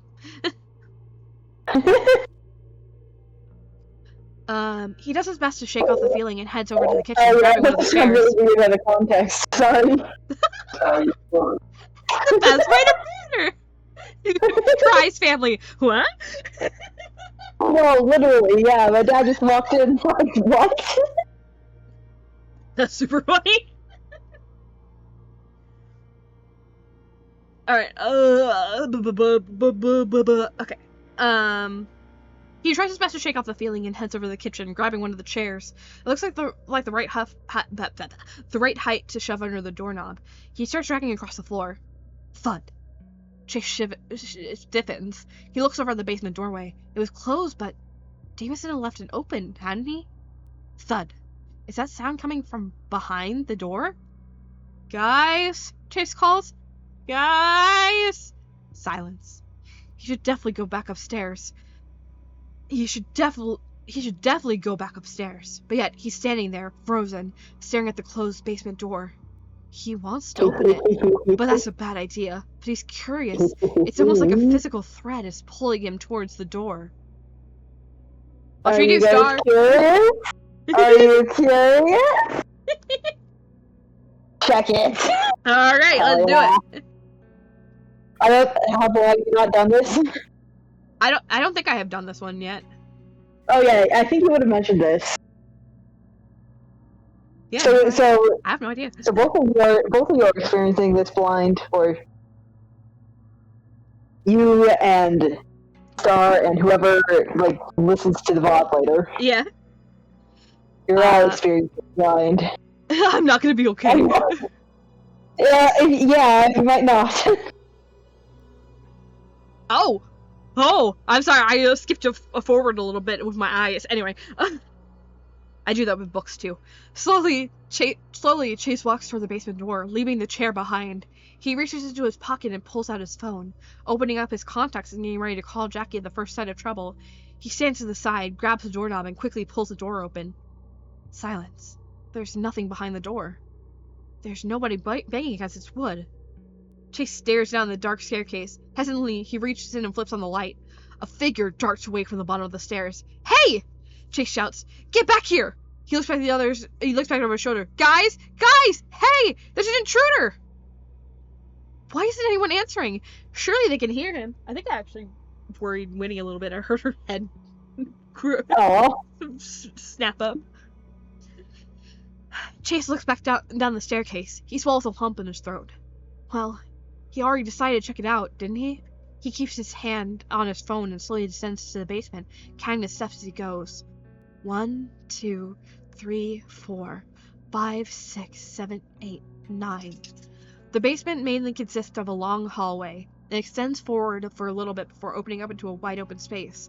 On the left side of the hallway are 2 doors. On the right side are 3. Chase looks around. Whoever's down here, we've already called the police, he bluffs. Silence. No, wait. Is there a voice from behind one of the closed doors? Chase pauses. It sounds like it's coming from the closest door. The first one on the right. Slowly he walks forward, grabbing the doorknob and pulling it open. The room beyond is bright, lit up by bare bulbs hanging from the ceiling. It's full of cardboard boxes and has a metal cabinet, fuse box, mounted on the wall. A man is sitting on the floor in the center of the room, slumped over. Please, he says. Not them. They're my friends. Oh, but that's exactly why. His voice shifts, sounding somehow different. It's fun to hear you plead for them. Chase blinks. He knows this voice. He knows this man. Even just looking from the back. Jack? Jack didn't turn around. Please, he whispers, voice catching on a sob. I'll help you with anything else. I promise. You'll help me. Oh, I'll promise. You'll help me with anything I want. You don't have a choice. And then he laughs. A strange laugh that doesn't sound like him at all. Stars freaking out.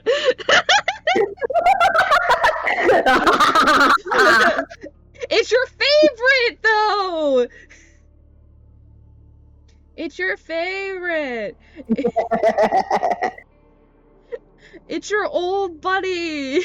It's Chase and Jack. You love them.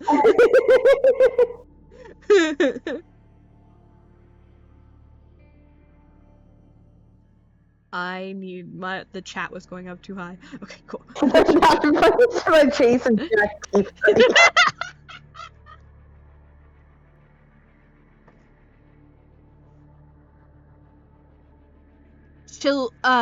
Chill shivered down Chase's spine. Jack, what are you doing? Are you talking to yourself? Jack doesn't acknowledge him at all. He just sits there, crying quietly for a while. As Chase stares, he realizes that Jack isn't all there. He can see through him, like an image made of mist. Just please, not them. Jack, or the image of him, pleads. Not them.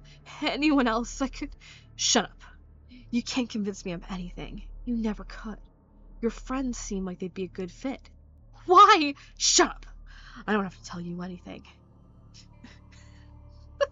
Just glance back and just the chat's filled with Touching the air. What's happening? Chase whispers, unsure if this ghost-like figure can hear him. But maybe this Jack isn't even here. Maybe he's imagining him. Please, Jack asks, please not. His words are cut off by a deep, threatening growl before he returns to his gasp, crying, I've done everything for you. I've done so much. And you'll do more before I'm done. Get up. Get up. And Jack staggers to his feet. He turns around. Chase gasps, stepping backwards. But Jack doesn't even look at him. He faces him and walks forward, but his eyes go right through Chase. As Chase quickly steps to the side, Jack walks past him into the hall. Chase gapes in confusion and watches Jack walk down the hall and approach the second door on the left. He makes the motion of opening it, but the door remains closed. And then he walks right on through the solid wood of the door. What the fuck? Chase whispers. Was any of that real? Or was he hallucinating something? He looks back towards the stairway leading to the basement. To turn back, go to chapter 148. To proceed, go to chapter 149. What do we do, Star? I think I know, but... Stop! Stop it!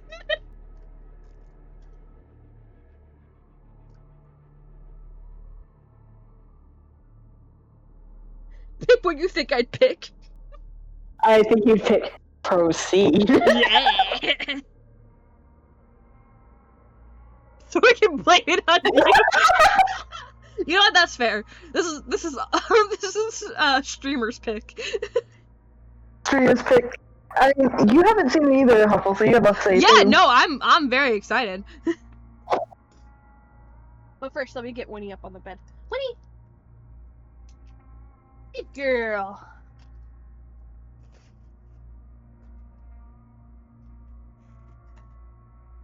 And I love the ominous music. It really sets the vibe. Yeah, I know. This playlist of whatever I found is really good. This one is 1970s horror house. Dark and haunting ambiance. Perfect for reading Stephen King. Is this Stephen King? Actually, you know, one time I did a thing where it was like, plug in a sample of your writing and it will tell you what famous author you wrote like. And it did say Stephen King. Looking back on it, I really hope that wasn't a model for training AI. Yeah. Oh! Sorry, I was sitting at my desk and I've been looking for an entire day for my metal ruler, and I just moved my foot and suddenly it was there.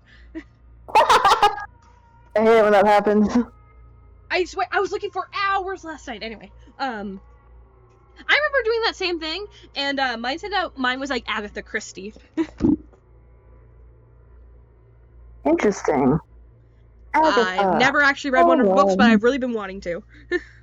She's a really good mystery writer, I believe. Yeah. She knows, like, there's a lot of poison. She became, fun fact, she became a mystery writer because she knows a lot about poisons. Sometimes the hyperfixations choose your career. Yeah. Writing is my hyperfixation, but... Why is your neck wet, Winnie? Why is your neck wet? Why is your neck? How did this happen? You can't reach down there. This dog confuses me. Dogs confuse me in general. Well, you're gonna love her. Hopefully. Hopefully. It'll be very awkward if not. Yeah. Are you excited to meet my partner?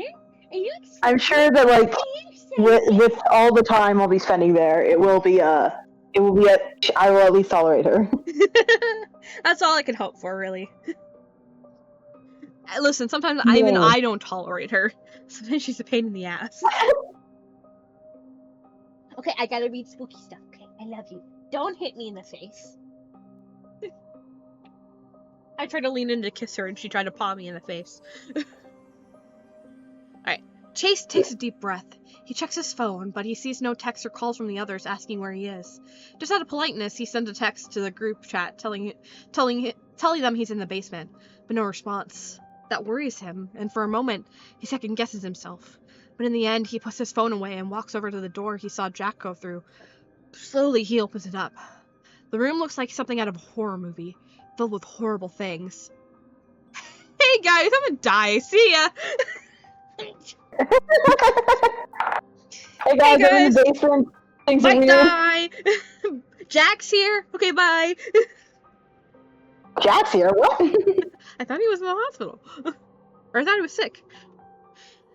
The room looks like something out of a horror movie, filled with horrible things. There's a table with chains attached to it, chairs with leather straps, butcher tools hanging on the walls, and saw blades and hooks and all sorts of things Chase doesn't want to understand, all rusted and rotted. Jack, or the image of him, is leaning forward under the table, trembling slightly. Chase's eyes latch on the look of horror on Jack's face in profile. Jack? He whispers, not expecting him to answer. Why? Jack's voice is barely above a breath. All this stuff. Why? And his expression shifts, becoming crueler, twisted. A smile stretches across his face, a smile that isn't his. I like to keep mementos. I'm just now realizing the same way that it got to all of these guys is how it got to Jack.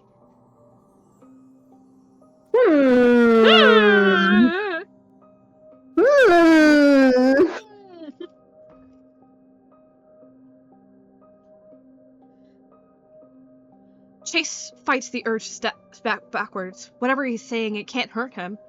Can't hurt him, even if he shivers, anticipating Jack turning to face him with that cruel smile. And isn't easy to keep, Jack said, struggling with his words that horribly looked back at his face. People might start to ask questions. And there's that shift again. And? Do you think that matters to me? I'll get another body. Another body? As Chase processes that, the image of Jack fades from sight, becoming more and more transparent until he eventually winks out. And then there's movement in the corner of vision. He whirls around and sees a little boy, maybe 8 years old, running down the hall. Hey! Chase shouts. What are you? But the boy runs past him without even looking. Chase turns around and he hurries after him into the big room at the end of the hallway. I'm so mad I didn't read this the first time with you. Did you cry? Well, now you're doing it, so... Yeah, no, it's fine. I'm mad I didn't read this by myself either, but it's so good! Eventually. The room is lit up by 6 yellow lights mounted in the ceiling. The middle is clear, but there's a bunch of old-looking junk around the edges. Boxes, a wooden table with deep scratches on the surface, and above all, bookcase full of dusty books. I'm dying over here, hey? The boy is poking around, shining a flashlight to everything even though it's all brightly lit. Chase is about to call out again when he realizes 2 things, one after another. First, the boy is also slightly translucent, like Jack was earlier. And second, although Chase hadn't known Jack since childhood, he's seen pictures of him as a kid. And this boy looks awfully like those pictures. Mr. Ghost? The boy, the childhood Jack, calls out. Auntie? I'm down here now. What do you want? Laughter echoes through the room, sending chills down Chase's spine, and a figure forms behind the young Jack. A man dressed entirely in black, old-fashioned clothes. I'm behind you. The young Jack turns around and is surprised. Don't scare me like that. Why did you ask me to come down here? That's an annoying voice I picked. The man in black crouches down so he's eye level with the young Jack. I want to thank you for showing up here every year. Oh, it's nothing, young Jack says, smiling. We come here every year anyway. Yes, you and your family. The McLaughlins, right? Yep. It must have been hard visiting every year, especially early on when you were tiny. When you were a tiny, tiny baby. But I really appreciate you being here ever since then. I mean, I've known you practically all your life. Isn't that strange? Whoa. Young Jack's eyes widen and he nods. We've gotten really close, haven't we? The man in black says softly. Yeah, I think so. Can I ask you to do something for me then? The man's tone is low, something threatening to it. Chase wants to shout out to the boy not to listen, but he doesn't think it will really affect anything. Whatever's going on, it's not something he can interact with. He feels frozen, unable to move as he just watches. Yeah, sure, young Jack nods. Can I come with you when you leave? The man whispers. Sure. The man holds out a hand. Is it a deal? Yeah. Without hesitation, whenever thinking about the problem, because he's 8, the young Jack takes the man in black's hand. The moment he does, the man in black disappears. Jack drops his flashlight, eyes wide, mouth agape, suddenly going pale. Wait, huh? He clutches his head. Huh? What? What's going on? What's happening? He staggers backward, falling over and landing hard. And then the image of the small boy fades away. Poor Jack. Oh. I'm way too into this, I can't even scream like Chase. Good. Good. Feel the angst. Water break. Okay. Chase stands there for a moment, processing this. He slowly turns around and he sees another image of Jack in the hallway. He glances around futilely, then reaches for the last door in the hallway, the third on the right. He makes a gesture of opening the door without actually opening it and walks on through.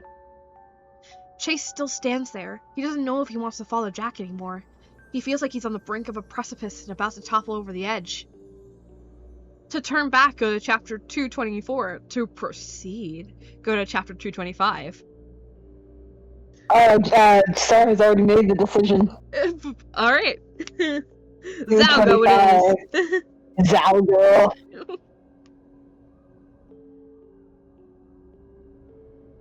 I'm scared though, Zalgo's not good. What? I didn't type that yet. You know, I remember I did that kind of thing the very first time I introduced Unreal. It was like I would type stuff in Zalgo in my tags and then pretend I didn't do it. And I didn't do that. What are you talking about? What are you talking about? God, early Unreal days. You've chosen this. I love breaking the conventions of the structure itself. I can't believe we found the only 2 chapters in which I do that. We found the Prove It chapter and the Proceed chapter. Oh, look! Never mind, we'll get to that in a second. Slowly, reluctantly, Chase steps forward, reaching out for the door's handle. His hand trembles as he grabs it, carefully turns and pulls the door open. The room beyond is dark except for the light coming in from the hallway. Chase sees the image of Jack kneeling on the ground, reaching into a hole in the ground. A jagged edge that takes up the whole middle of the room. Chase blinks, surprised. That's a huge hole. How did it get into the floor of the basement? Come on, Jack is saying. Come on, please. Please! There has to be a way here. What are you doing? Chase breathes, despite knowing Jack can't hear him. Jack leans further into the hole. He said this was a gateway, he says. He can't be the only one who uses its power. I have to be able to, too. Come on, please. Wait, there wasn't a hole before. I know! I don't know what's happening either! This pit in the ground is a source of power? Please. Jack leans even further forward. I need anything to help them. Please. After a moment, there's a flash of green light in the depths of the... Green light?!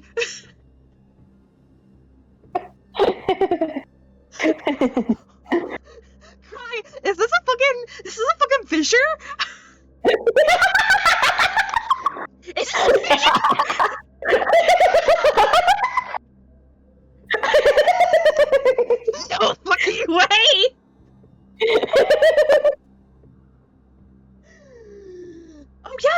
swear there was a hole. No, there wasn't. I'll just say that now. There's a pit or something. The pit is only accessible on the JJ route, actually. Really? Okay.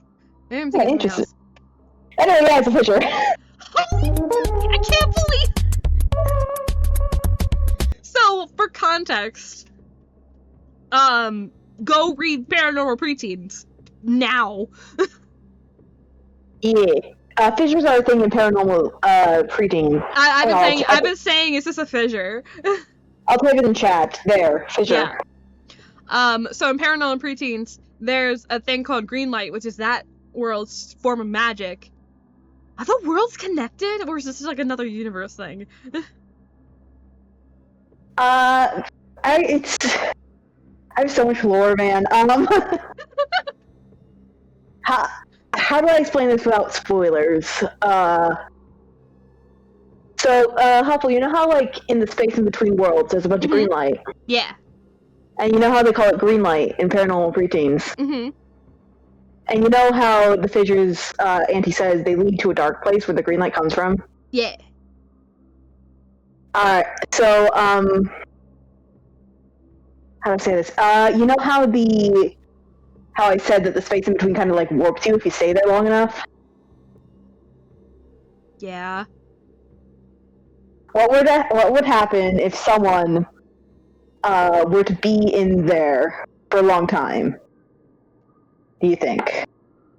They become really fucked up or gain a lot of power, I guess. Yeah, you're so close. You're so close. Would they become like Auntie? Like Paranormal Preteen Auntie or Many Roads Diverge Auntie? Paranormal Preteen Auntie. I'll just what kind Okay. Yeah. Because to me, it's like I haven't really said this before, but it seems like Paranormal Preteen's Andy kind of soaks up green light like a sponge. Yeah, he kind of developed that as a defense mechanism. Anyway. God, I can't wait for more Paranormal Preteens. Yeah, I think that's this week, actually. I think I'm gonna write the second Christmas special episode. Yeah, fuck yeah. I haven't read the first one yet, but now I can read them both at the same time if I wait. But I was actually planning on reading them later this week. God, so, yeah, Paranormal Preteens, the kids are, like, well, everyone except for Jackie is, like, middle schoolers, basically. And Jackie's a high schooler. And Auntie is, like, a ghost kid, basically. And they've been trying to solve, it's kind of Gravity Falls now that I think about it. Yeah, that was an inspiration. Yeah. They're trying to solve mysteries over the summer about what's causing all this strange stuff happening in the town, and all become friends, and Auntie's kind of behind it, and it's so good. It's so good. Oh, it's so good. Anyway,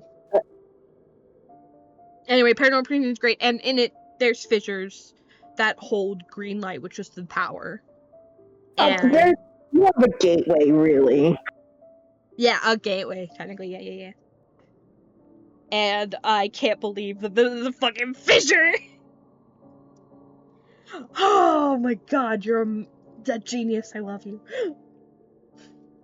Anyway. After a moment, there's a flash of green light in the darkest depths of the pit. Jack gasps and withdraws. There's suddenly a book in its hand. An old book with a cracked leather cover. Chase can barely make out some sort of Celtic knot-like design on the front. Jack immediately starts flipping through the pages, fast enough that Chase actually gets worried that he might tear them. Then book. Then Jack stops. He stares down at the book, eyes widening. That might help, he whispers. He looks down the pit. Thank you. And then he folds over the corner of the page, closing the book and standing up. As he starts to walk towards the door of the room, leaving the pit behind, his image fades. Chase looks back over his shoulder. He doesn't see another image of Jack appear. So does he just leave then? Or is he supposed to check out the pit?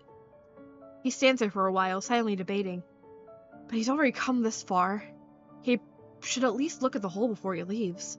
Slowly, he walks into the room, flipping on the light. It does nothing to illuminate the darkness of the pit. And through the anxiety of his stomach starts to grow. And though the anxiety of his stomach starts to grow, he keeps walking forward. He looks down into the darkness. His eyes widen. He opens his mouth to scream. Is that base 64? Yeah. Immediately goes over as soon as I code it. Well, yeah.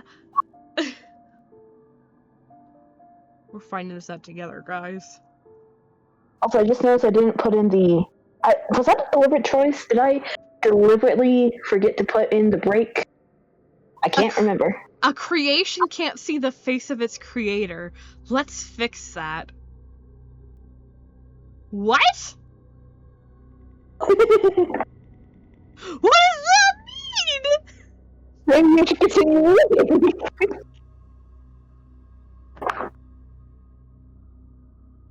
My brain is scrambling to figure out what that means.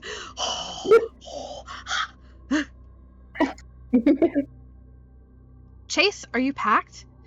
Chase rolls his eyes and walks down the hallway, dragging his bags behind him. Sheep stands at the bottom of the staircase looking up. Yes, I'm fully packed. Why'd you ask?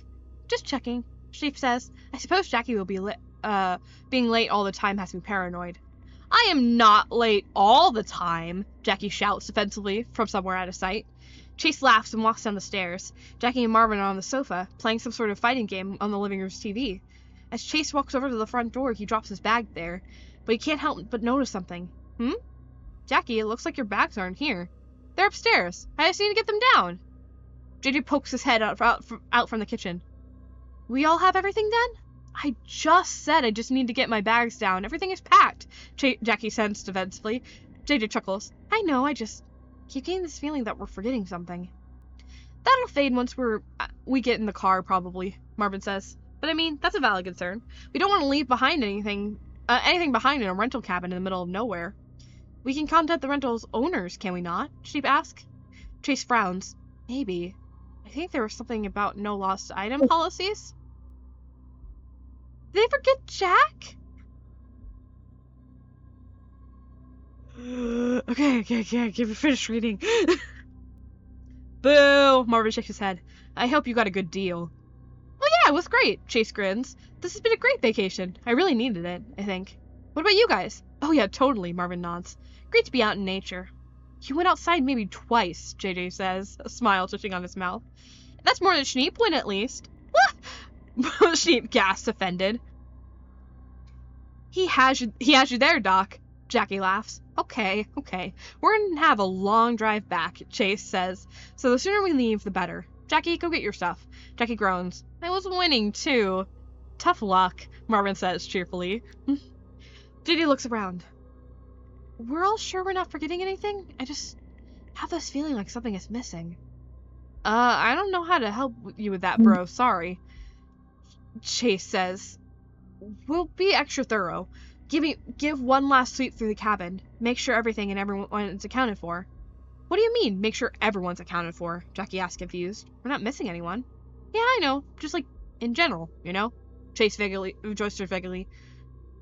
A general sort of advice. JD nods slowly. I'm sure this feeling is nothing, but thanks for helping to reassure me. He smiles at the others. I appreciate it. Of course, Chase says. What are friends for? The five of them finished packing up because, as much as Jackie insisted he was packed, he found he had one or two things left to do, and took their bags out the car. They did one last sweep through the cabin and found nothing unusual. All of the things were with them, and of course, all of them were fine. They all pile into Chase's car and drive down to the nearby town of, Asphodel, and from there, home.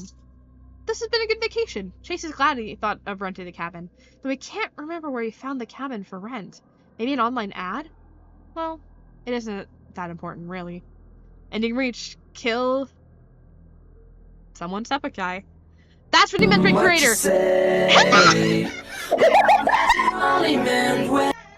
I said this whole time, like, hovering over. I get the creator thing now. He can't look further into the pit to find more about Jack because Jack created them. It gets meta. God, and now it's like, I think, was this before or after C-Jack was decanonized? I wrote this in particular after. It was the inspiration for it, actually. The decanonization. Wow, that's great. That's such a great route. What a great way to end tonight. I love that. Yay! This reminds me of the timeline theory of where Jack still exists, but not in their timeline, so Chase has some memories he barely understands. God, I really want to play with C-Jack some more. I have an idea for an AU that's kind of all about C-Jack, but yeah, I can't develop it because I'm so busy with writing. I like my C-Jack in the Huffleverse is still in a coma because of Auntie, and the only thing I vaguely had it, like, I've had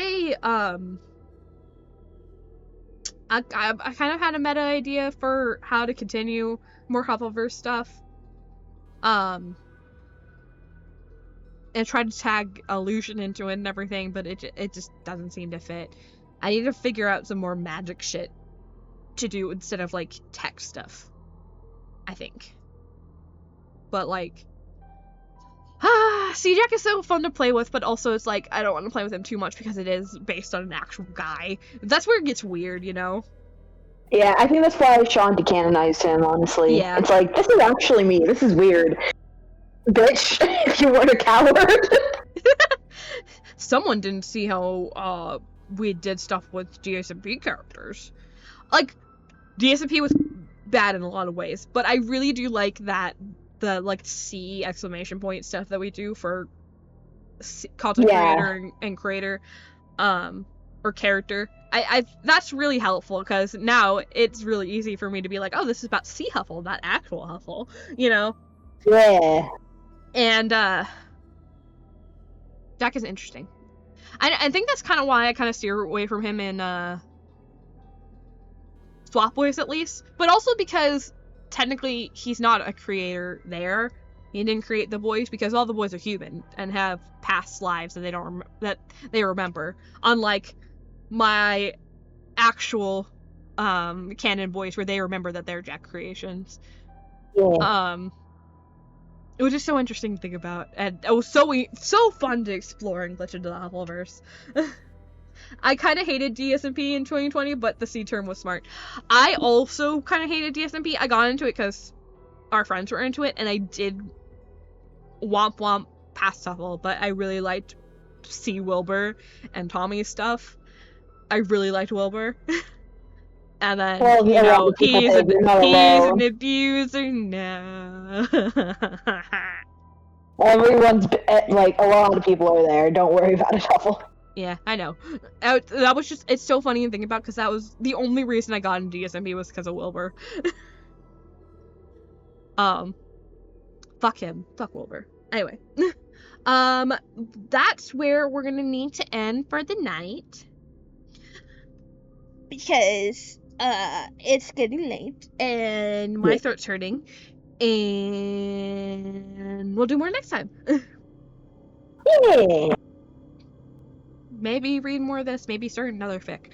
I don't know, we'll see. Okay, I'm barely standing. Thanks for being here, Star. We appreciate you so much. You. We really appreciate you. And VOD listeners, we hope you guys enjoyed the story too. Let us know if you're watching these somewhere. Just so we know to keep making them or not. Send me an ask on Tumblr, or go into the thanks for being cool, guys. For some reason the word Goys? I don't know what that is. Oh wait, what the hell?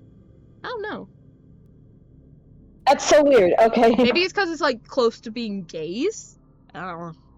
We're gay though. We are gay. Anyway, I might be streaming tomorrow or Wednesday. I think tomorrow. I think I stand on my schedule on tomorrow. I'm gonna do some drawing stuff. Maybe I'll draw some stuff from here. Maybe I'll draw. Actually, I've been wanting to work on book cover stuff. Maybe doing that. Ooh. I've been thinking about making. Now that my printer's better, I really wanted to try to see if I can make a dust cover for the Magnificent book. Oh, that'd be cool. I don't know. We'll see. But I'll be drawing tomorrow. So we'll see you guys then. And then we're trying to see if we might be able to stream something on Friday or Saturday. I don't know. We'll see. Bye. Thanks for watching, everybody. And we'll see you later. Bye. Bye.